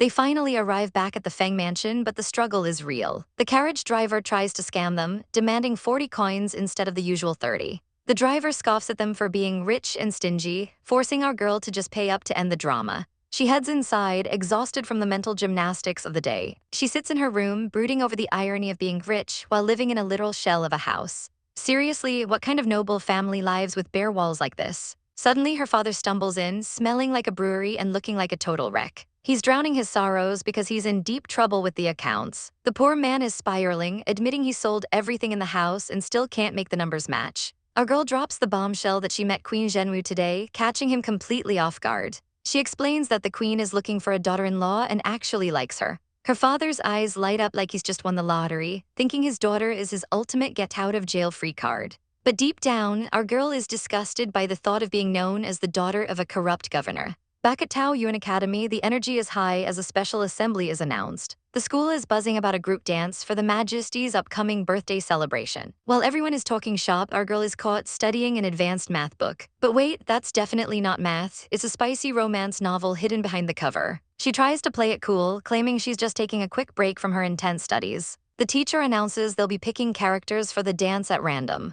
But the real disaster strikes when her friend starts reading the scandalous lines from her hidden book out loud. The teacher suddenly points out our girl, announcing she's the lucky one to start things off. Su Li is completely caught off guard, wondering why she has to be the first to walk the plank. Her chaotic classmates are already cackling at her misfortune, while she's just dreading the thought of some cringe group dance. With a heavy gulp, she approaches the box like it's a death sentence. She desperately prays for a background extra role where she can just fade into the scenery. But fate has other plans, and she pulls the name Han Xiangzi. The teacher casually mentions the character is a handsome young man, which is a bit of a plot twist for a girl. He even offers her a redraw since she's a lady, but our heroine practically pounces on the chance to keep it. The teacher is left sweating at her sudden intensity. Little does he know, she's actually thrilled to finally wear masculine clothes in public without looking suspicious. It's honestly a struggle for our girl to remember she's supposed to be a guy in this life when she's constantly forced into frilly outfits. Meanwhile, the rest of the class is drawing their own fates, with some getting roles that totally clash with their vibe. Some students get roles that actually fit their aesthetic for once. Others are stuck with names so weird they don't even know who they're supposed to be. It's a total mess as they realize they're playing characters with names like Kao Gyuojiu. The seniors are just enjoying the show, making sure their daily bullying quota is met while the juniors suffer. One poor lady is devastated to find out she's playing a literal old man. Her friend tries to mock her, claiming a flower role would be so much better. But the karma is instant when she pulls a role that's just as ridiculous. Amidst the chaos, the vice principal pulls one student aside for a secret mission. He hands her a specific role, skipping the RNG entirely. It turns out he's entrusting her with a lead role for the Empress's banquet, and the pressure is officially on. She takes the challenge with a smile, ready to bring glory to the academy. Fast forward to the grand birthday banquet, and the palace is looking absolutely massive. Our girl and her squad are totally starstruck, never thinking they'd actually set foot in such a fancy place. But the mood is ruined for one friend who's stuck in a giant, heavy peach costume while everyone else looks normal. She's literally crying inside her fruit prison, regretting every life choice. A smooth-talking classmate tries to comfort her, telling her she looks adorable as a pinkish peach. Our girl is absolutely disgusted by the sudden rom-com energy breaking out in the middle of the courtyard, especially since the seniors are busy being total heartthrobs and gathering a fan club. Suli warns her peach friend to stay away from those players, or her dad will definitely have a heart attack. As they wait in the massive line, the reality of palace security starts to sink. They're checking everyone for hidden weapons to ensure the Empress stays safe. Just then, Wu Peixian shows up to drop some knowledge on the group. He explains that anyone caught with a blade will be pinned to a pillar and dealt with by the guards. Everyone is low-key terrified but impressed by his expertise, heading toward the checkpoint with their heads held high. The teacher shouts for everyone to get into their costumes and check their formations immediately. Our girl and her friends split up to get ready for the big show, but the tension is already rising. As they walk, Suli is lost in thought, completely oblivious to where her feet are taking her. She's so distracted she almost wanders straight into the men's dressing room. Talk about an awkward disaster avoided by a hair, though she's still sweating bullets from the near miss. She finally finds the right door but hesitates, feeling like she needs a moment to breathe before the chaos begins. Suddenly, those two annoying mean girls show up to ruin the vibe and demand to know why she's acting so suspicious. They start mocking our poor heroine, even making savage, petty comments about her being too flat for her costume. Suli isn't in the mood for their drama and fakes a massive stomach ache just to get these snakes off her back. The bullies are left behind, acting all high and mighty while calling her a total disgrace to the academy. They run into senior Jingquen, who's already looking flawless and finished with her own preparations. She asks if they've seen Suli, but these girls immediately start spreading more salt. They claim Suli is currently rushing to the toilet and doubt she'll even make it onto the stage. Jingquen acts like the perfect worried senior, claiming she can't rest until she finds our girl. But don't let that pretty face fool you, she's secretly plotting to make sure Suli never performs. While the bullies focus on their own costumes, they brag about the expensive props they prepared to steal the spotlight. Meanwhile, Suli has found a remote, quiet spot to change in peace, away from the prying eyes of the palace. She leaves her bag on a bench, thinking she's finally found a moment of safety. Our girl starts undressing, desperately hoping that no more troublesome things happen today. She slips behind a screen to finish changing, but when she reaches out to grab her things, her hand meets nothing but empty. She panics, realizing her bag and her clothes have completely vanished into thin air. Her heart drops as we see her bag being tossed into the water with a cold splash. And who's the one standing there with a smug HMPH expression? It's the kind senior herself, showing her true colors. Back at the palace, the drums start booming as the Empress's grand birthday banquet officially kicks off. The ministers are laying on the flattery thick, praising the Empress for her military prowess and peaceful reign. Her Majesty looks absolutely regal, telling her subjects to skip the formalities and enjoy the feast. The Academy students are announced, and the officials are eager to show off the songs and dances prepared in her honor. The Empress acts like it's a bit much, but the red-haired lady-in-waiting insists the kids have practiced passionately for this moment. They share some silver-tongued banter over tea, with the Empress noting how much her companion has changed. Finally, the command is given for the 8 Immortals performance to begin. The lady-in-waiting is just relieved her prepared script is working perfectly. But backstage, the teacher is frantically trying to get the students in line, and our girl is still missing her clothes. The group realizes Suli is nowhere to be found. They were supposed to change together, but she's vanished into thin air. One of the girls wants to rush out and find her, but the palace is a dangerous place for a wanderer.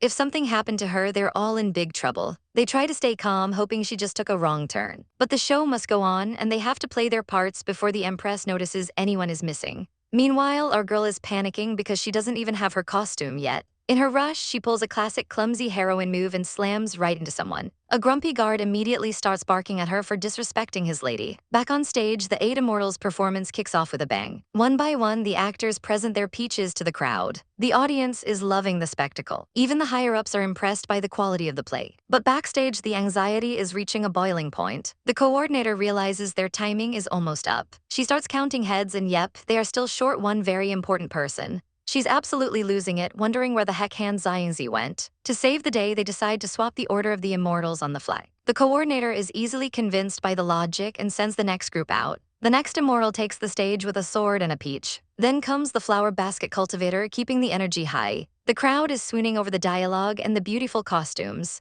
The cheers are deafening, which only makes the missing person situation more stressful. Back with Suli, she's being manhandled by guards while trying to explain herself. It turns out she bumped into Princess Jai Jai, a literal royal powerhouse. Our girl realizes she's in hot water and needs a plan fast. She pulls out the ultimate weapon, aggressive flattery, blaming the princess's own stunning beauty for her distraction. The princess is actually listening, though she's clearly not used to such chaos. Sensing an opening, Suli begs for a moment of her time. She has a wild request for the royal. She wants to borrow the veil from the princess's sedan chair. To seal the deal, she promises to perform a magic trick using only a pair of scissors. The guard thinks she's insane, but the princess is curious enough to play along. She hands over the tools but adds a terrifying warning: if the trick is boring, Suli is a dead woman. With her life on the line, our heroine starts snipping away at the expensive fabric. She works like a woman possessed, sewing and cutting with expert precision. Finally, she ducks behind a rock to finish her master plan. The master is fuming, convinced that our girl has finally run off for good. But little do they know, she's already busy getting into character. She makes a dramatic entrance from the shadows, leaving the onlookers completely stunned. With a smirk, she introduces herself as Han Xiangzi, claiming she's arrived all the way from the Immortal Palace. She even takes a moment to tease the princess, leaving her totally flustered and blushing. And just like that, our savage queen vanishes before they can even process what just happened. Meanwhile, at the banquet, the audience is doing the math and realizing one of the 8 immortals is missing from the stage. The officials are sweating bullets, trying to come up with a halfway decent excuse for the empress. They claim the 8th immortal must have been delayed by heavenly affairs, but the vibe in the room is getting tense. Just as the empress is about to lose her patience with their excuses, a mysterious flute melody begins to echo through the hall. Suddenly, the giant peach on stage begins to crack wide open. Out pops our girl, playing a leaf like a pro and wishing the empress longevity. The other performers are absolutely shook by her sudden, unscripted appearance. Her music is so divine it even attracts the birds, making the entire court believe they're witnessing a literal miracle. Our girl plays it cool, apologizing to the empress for her late arrival due to the beauty of nature. The empress is actually impressed by her grace and tells the show to go on. The performance ends in a total success, and the empress is so pleased she orders rewards for everyone. Sule is feeling herself, bragging that she doesn't even know the meaning of stage fright. But her ego takes a massive hit when an official announces the empress wants a private questioning. Our poor heroine is suddenly terrified, realizing she might have flown too close to the sun. Even the guys are left wondering if she's about to get rewarded or executed.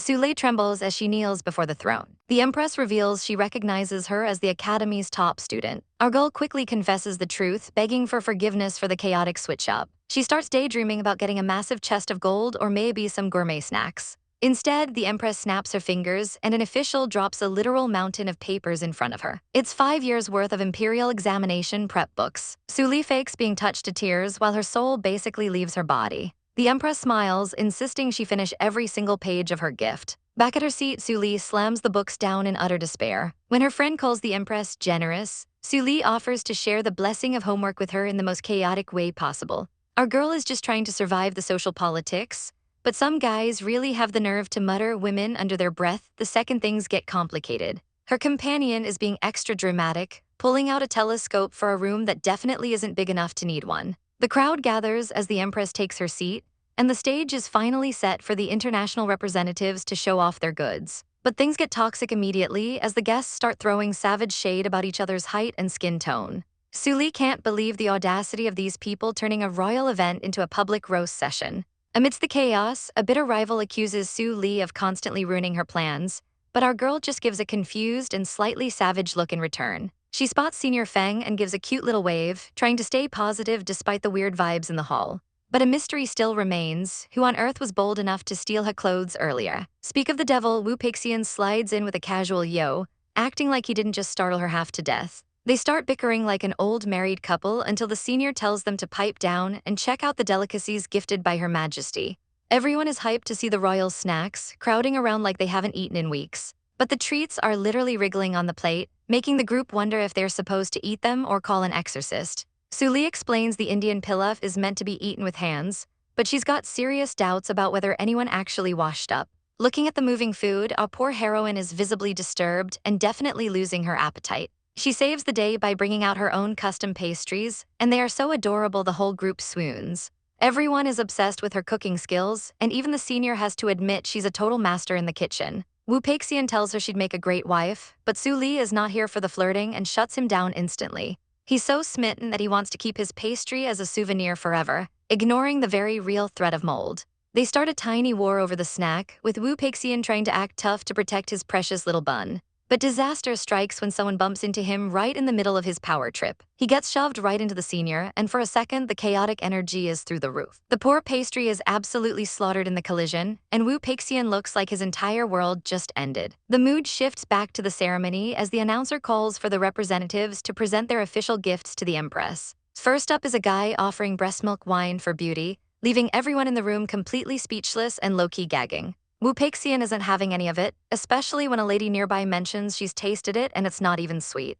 If you thought that was bad, the next guy offers wine brewed from white cow urine, and the cringe is officially reaching max levels. Our girl wonders if these people are here for a birthday or to start a biological war, but the senior explains these are actually sacred offerings. Suddenly, the atmosphere changes as a total hottie enters the room, catching every single eye in the palace. It's Princess Jai Jai from the Wolf Kingdom, and she looks like a wild, drop-dead gorgeous legend. The crowd is absolutely swooning over her graceful presence, unable to look away from the spectacle. Sule realizes this is the mysterious woman who helped her perform smoothly just a moment ago. Not everyone is a fan, though, as some bitter nobles start whispering about the Wolf Kingdom's ulterior motives. One lady is ready to kick up a fuss, but the princess remains calm as she prepares her own special offering. She presents a cup of horse milk wine meant to boost a man's virility, keeping the trend of bizarre gifts alive and well. The crowd is already buzzing with nasty rumors, mocking the Empress just for being a woman. But King Zhenwu isn't having it, stepping in to take the suspicious wine meant for her. Princess Jai Jai of the Wolf Kingdom presents the cup with a fake smile that doesn't reach her eyes. Zhenwu plays along, praising the rich scent of the brew while keeping his guard up. Jai Jai can't help but brag about her kingdom's strength, claiming even their horse milk wine smells like victory. The tension turns into a little spark when she brings up an old injury her father gave him years ago. Zhenwu laughs it off as a small scratch that didn't even leave a scar. He fires back with some top-tier shade, suggesting her father is too old for the battlefield and should stick to birdwatching instead. The Empress finally shuts the bickering down, ordering everyone to just sit back and enjoy the performances. But Jai Jai is absolutely fuming, nearly snapping her chopsticks in half over the insult to her father's honor. Meanwhile, Zhenwu gets all sentimental with his wife, worried that his old wounds and age are finally catching up to him. His wife isn't in the mood for a pity party and gives him a quick reality check with a loud bonk to the head. They look over at our girl, hoping the crown prince will be a kind soul and protect their family's future. Suddenly, the mood shifts as the royal guards prepare for a massive martial arts display. The soldiers put on a flashy show in the arena, and honestly, the vibes are immaculate. Our girl and her friend are totally into it, swooning over how cool the guards look. But Jai Jai is watching from the sidelines with pure disgust, calling the moves nothing more than a useless dance. She reveals her true colors to her companion, admitting her father sent her here specifically to stir the pot and cause chaos. As the archers hit a perfect bullseye, Jai Jai decides it's time to crash the party and demands a real fight. She challenges the Empire's best warriors to a duel, leaving the crowd stunned by her audacity. Our girl steps up to handle the negotiations, asking exactly how she wants this duel to go down. Jai Jai's terms are simple. If she survives until the incense burns out, she wants a mountain of weapons and food as a reward. Our girl counters with a savage bet. If the princess loses, she's stuck in the capital for 3 whole years. It's a deal, and the clock starts ticking the moment the incense is lit. A warrior named Jian Wang steps up to defend the Empire's honor. But Jai Jai is a literal speed demon, mocking him for being way too slow. He tries to land a hit, but he's clearly outmatched by her wild energy. In a blink of an eye, she vanishes into thin air. Jian Wang is left spinning around, wondering where the heck she went. She drops in from above like a predator, her blade clashing against his with terrifying force. The pressure is too much, and Jian Wang's sword starts to splinter right before his eyes. With a final snap, his blade shatters and he's forced to admit total defeat. Jai Jai doesn't even break a sweat, smugly calling for her next victim. The crowd is absolutely stunned that the legendary Captain Gu went down so fast. But the next challenger doesn't hesitate to step up, and it's none other than the commander of the royal guards, Meng Qingyu. He charges in with a shout, but the princess just smirks and dodges his punch with ease. She's not just fast, she's playful, even managing to get a leg up and distract the poor commander. Seeing her opening, she delivers a crushing blow that sends him flying. She literally stomps him into the dirt and demands her next victim. The Empress looks on as the incense burner slowly sizzles away, knowing time is running out for her side. The officials are already making excuses, claiming no one else can possibly win against this monster. They try to goad another lord into the fray, but his lady warns him that this is clearly a trap and winning against a girl wouldn't even be honorable. If he loses, he'll lose his prestige and the Empress's trust. Still, he can't let the Celestial Empire's reputation be dragged through the mud. Suddenly, a new challenger appears, and the princess realizes she has to go through him to get to the big boss. He introduces himself as Wu Peixian, but the princess thinks his face looks way too familiar. She pulls out a gossip sheet and exposes him as a promiscuous, gambling playboy with a questionable medical history. The onlookers can't believe he's getting roasted this hard. Peixian tries to play it off as her having a crush on him, but the princess is ready to end his whole career. The fight begins and she immediately goes for a lethal slash. Instead of being intimidated, Peixian flips the script and starts teasing her right back. The crowd is divided, wondering if this playboy act is just a cover for something more dangerous. He catches her blade, proving he's definitely not the worthless weakling she thought he was. He tells her to forfeit before she gets hurt, but our girl isn't the type to back down. She plays dirty, throwing a hidden blade right at his face. Everyone is horrified by her lack of honor as blood begins to drip. She cut his cheek, but she doesn't care about fighting fair because she's not a soldier, she's a survivor. Since she's out of weapons, she challenges him to some good old-fashioned hand-to-hand combat. He sheaths his sword, but the bystanders are terrified she's got more poison hidden up her sleeves. Our heroine senior warns her that Peixian is actually a martial arts genius who's been hiding his true power. He moves with blinding speed, forcing the princess to realize she might have underestimated him.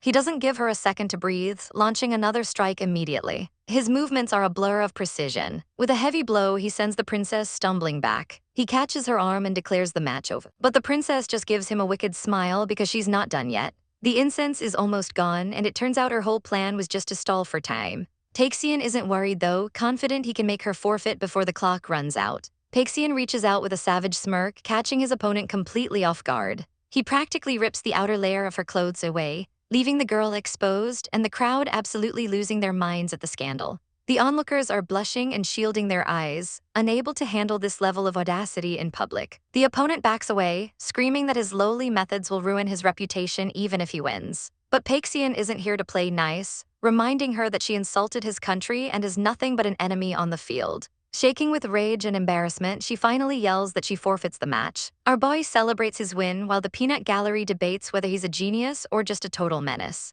Some think playing dirty is just being smart, while others are rightfully horrified by his chaotic energy. Peixian doubles down on the salt, telling his opponent her looks are the least of her problems. He brings up her father's failures, prompting her to storm off while calling him a total pervert and a brute. The Empress is actually impressed by the drama and decides that defending the country's honor deserves a massive reward. His father tries to play it cool and humble, begging her not to reward such rash behavior. But Her Majesty isn't listening and orders Peixian to step forward immediately. She praises his talent and makes it clear she doesn't care about the nasty rumors surrounding him. She offers him anything his heart desires, basically handing him a blank check for his performance. Suddenly, Peixian's mother swoops in with fake tears, lamenting how her son's reputation is so trash that all the ladies avoid him like the plague. Peixian realizes too late that his own mother just laid out a massive trap for him. The Empress agrees to help with a marriage arrangement, but mentions that feelings should be requited. She leans in and asks the million-dollar question, is there actually someone he likes? Before he can even process the question, his mom jumps back in to steer the ship. She declares that the only suitable bride is the legendary Peach Fairy of Tao Yuan Academy. Peixian tries to shout a big fat no, but his mother is already sealing his fate. The Empress thinks this is a fantastic idea and says marrying a peach fairy isn't a difficult request at all. The friends watching from the sidelines realize that Her Highness's methods are way more cunning than they expected. Her Majesty decides she'll personally attend the Peach Fairy contest next month to witness the talent. She announces that once the new Peach Fairy is chosen, the marriage will be arranged immediately. His mother practically shoves his head into the dirt to make him show proper gratitude for this gift. Peixian is left sweating bullets, knowing he's being backed into a corner he can't escape. Meanwhile, our poor Suli is blissfully unaware, accidentally biting their own tongue while snacking. It's a total disaster as they clutch their face in pain while the food goes flying. Their friends suggest they just enter the Peach Fairy tournament themselves to solve the problem. But Suli is internally screaming because if their cover is blown, they are literally dead meat. The girls point out that if they don't compete, their precious little highness is going to belong to someone else. Suli gazes out at the field, feeling like he was never theirs to begin with anyway. Back at the palace, Peixian throws a tantrum, swearing he won't marry anyone except Suli. He challenges his mother, saying if Suli enters the contest, he won't be forced into marrying anyone else. His mother agrees to the deal, curious to see what this mysterious girl is actually capable of. The Empress begins to head out, leaving the chaos behind as the stage is set for the ultimate showdown. Jai Jai isn't backing down from her loss. She agrees to stay in the capital for 3 years as per the bet, but she has a very specific request. Much to the horror of the local snobs, this barbaric princess wants to enroll in the prestigious Tao Yun Academy. The empress thinks it's the perfect chance for her to learn some etiquette and hands her off to the vice principal. Poor Vice Principal Lu looks like he's already regretting his entire career choice. But the chaos doesn't stop there because Jai Jai wants to enter the Peach Fairy contest too. Why? Because she's officially declared her love for the prince at first sight. She's determined to win the title just so they're forced to get hitched, much to the prince's visible distress. He's absolutely certain she doesn't stand a chance, while the empress is just vibing, totally proud of her son's sudden popularity. Meanwhile, our poor heroine is lurking in the background, desperately mumbling that she has no intention of competing. But the drama is just getting started as the contest signups begin. The Prime Minister's son decides to confront Jai Jai, questioning what she's really aiming for. She's totally unfazed, instantly clocking his identity and mocking his arrogant tone. Our savage princess even grabs him by the chin, telling him she'll be benevolent enough to ignore his rudeness for now. She leaves him stunned and speechless with a casual wave goodbye. Back at the academy, our girl is lost in thought about Wu Peixian and the messy marriage situation. Suddenly, that annoying blondie pops up, and her first instinct is to whack him right in the face with her bag. She doesn't even have a good excuse, she just tells him that seeing his face makes her blood boil. He's confused why she's even here at the academy instead of being home. Our girl almost slips up and reveals her secret identity before quickly pivoting to a girls aren't weak speech. Despite the bag to the face, he actually thanks her for her help. Then he drops a massive bombshell, insisting he only has eyes for her and wants to marry her. Our heroine is blushing like crazy, trying to deflect by suggesting the barbaric princess is actually a great match for him. But the guy has a total meltdown, convinced the princess is a secret agent who wants to obtain his body and torture him for military secrets. Our girl can only stare in deadpan disbelief at how much he's overthinking this. He stops in his tracks, looking like his world is ending. He looks totally defeated, agreeing with her for once. He's adamant that he'll never marry a foreign princess. In a fit of peak drama, he points to the river and claims he'd rather die. He actually climbs the railing, questioning the point of living if he's doomed to this marriage. Our girl rushes to grab his clothes, but he smirks, thinking he successfully baited her into showing she cares. Big mistake, our girl is absolutely livid and gives him a one-way ticket into the water. As he splashes around, she asks if he finally feels the care he was looking for. She tells him to quit being a baby and get back up already. Later, they're huddled by a fire while his clothes dry and he's sneezing his brains out. Even though she's annoyed, she starts to realize that if she enters this contest, things are about to get insanely complicated. The blonde girl is laying on the praise, but our girl knows it's all a trap. She's weighing the options: let this poor guy get abused by a future wife or risk the empress's wrath. After a dramatic sneeze and a moment of pure annoyance, she finally caves and agrees to help. But she makes one thing crystal clear: she's not following through with any imperial marriage nonsense. She's only doing this to be a good person, and she definitely doesn't have any ulterior motives. She even gives him a stern warning about forcing things on her. She's actually shocked at how fast he agrees, making her wonder if there's a catch. But for now, it's time to get changed and head back before things get even weirder. Our heroine finally makes it home, only to find her parents huddled over a mysterious letter. It turns out her sister, Su Li, has finally checked in after being MIA for months. The parents are instantly over their worry once they realize she's safe. Mom is practically glowing at the sight of all the expensive loot the sister sent back. Even our girl gets a little something, but she's not exactly feeling the love. The gift is a frilly nightmare that makes her want to choose violence. The sister's note is basically a "sorry, forgot you have taste" shrug, which is just savage. When our girl complains, she gets a literal bonk on the head and starts questioning if she was actually adopted. Mom drops the news that Su Li is finally coming home soon. Our girl's brain starts working overtime. She can just force her sister into the Peach Fairy contest. But the timing is a disaster. Su Li won't be back until 2 weeks after the deadline. The parents are totally clueless about the contest. But once they realize it's a golden ticket to a royal marriage, they're all in. Suddenly, they turn to our girl with that terrifying "you're our only hope" look. They want her to win the title to secure the sister's future as a princess. Our girl tries to point out the sister already has a boyfriend, but dad is not hearing it. Forced into another mess, she can only promise to do her best while her parents go back to their gifts. She storms off, feeling like the family's designated problem solver. She's worried about Su Li's temper, but hey, maybe a handsome prince is exactly what her sister needs. After all, her sister is a sucker for a pretty face. From every angle, this looks like the perfect way to fix her life. We cut to the Peach Fairy contest, and the vibes are already chaotic. The local gossips are busy tearing the prince's reputation to shreds, calling him a gambling addict with a list of issues. But one girl isn't having it, insisting the empress wouldn't set up a marriage with a total loser. The gossips flip-flop instantly and decide to sign up anyway because the drama is just too good to pass up. Our girl Su Li finds out that the school is basically running an underground betting ring for the Peach Fairy competition. Mr. Hao Qiang tries to play it off as an intellectual event, but let's be real, it's straight-up gambling. Su Li tries to stay humble and passes on the bet, but the teacher reveals that the majority of students are putting their money elsewhere. Curious, she checks her own popularity stats. The cold, hard truth hits her. Not a single person has bet on her to win. Just as she's feeling like a total loser, her bestie slams down 10,000 taels in a savage display of loyalty. Our girl is absolutely shook, demanding her friend just give her the cash instead of wasting it on a long shot. But when she hears her friend spent her entire life savings on this bet, Su Li literally loses the will to live and faints on the spot. The only thing that brings her back from the dead is the promise that she gets to keep all the winnings if she actually takes the crown. Suddenly, the fire is lit and Su Li is ready to crush the competition. Before she can even celebrate, she's whisked away by a student who claims to have a massive surprise waiting. They drag her to a secret room to meet the team that's going to help her win. She walks in on a high-stakes strategy meeting and nervously asks what's going on. A heavy hand lands on her shoulder, signaling that her life is about to get way more complicated. She tries to play it cool, but the pressure of winning for her sister is weighing heavy on her soul. The preparations are in full swing as the school's top strategist keeps a cold, watchful eye on the progress. A former pro steps up to give the girls a quick rundown of the brutal path ahead. To become the Peach Fairy, you have to master the 4 pillars: beauty, talent, intellect, and character. That means performing music, proving your political opinions aren't trash, and basically being a literal saint in public. By the time the explanation is over, Su Li is feeling a major case of information overload.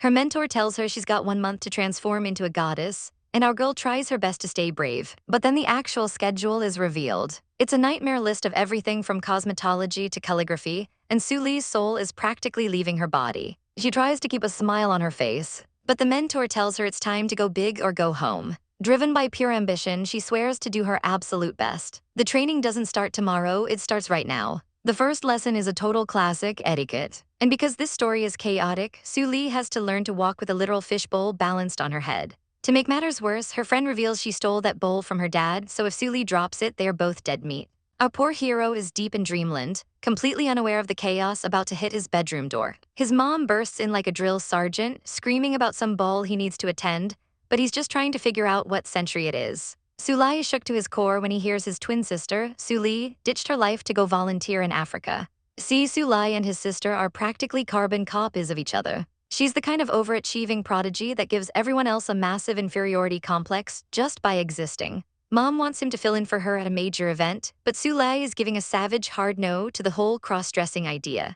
But wait, Mom mentions there's a massive prize money stash for the winner. 10,000 yuan, that's a lot of video games and snacks. Suddenly, having the same face as his sister is a golden ticket, and our boy is officially on board for the heist of the century. Meanwhile, in the city, 2 legendary heartthrobs are causing a total scene just by walking. Young Master Wu and King Liu are desperately trying to escape their horde of screaming fans. With 0 options left, they grab hands and make a run for their lives. They finally duck into a hallway, thinking they've finally lost the crowd. But they hear a mysterious voice grumbling about a revealing outfit from inside the washroom. Out steps Su Li in his full drag, and the awkward tension is off the charts. He pulls out a fake high-pitched voice to squeeze past them, praying his cover isn't blown. King Liu is suspicious because that girl looks exactly like the student council president, but Wu is busy having a full-on heart attack. He's officially fallen in love with a dude in a dress, and King Liu can't even believe his ears.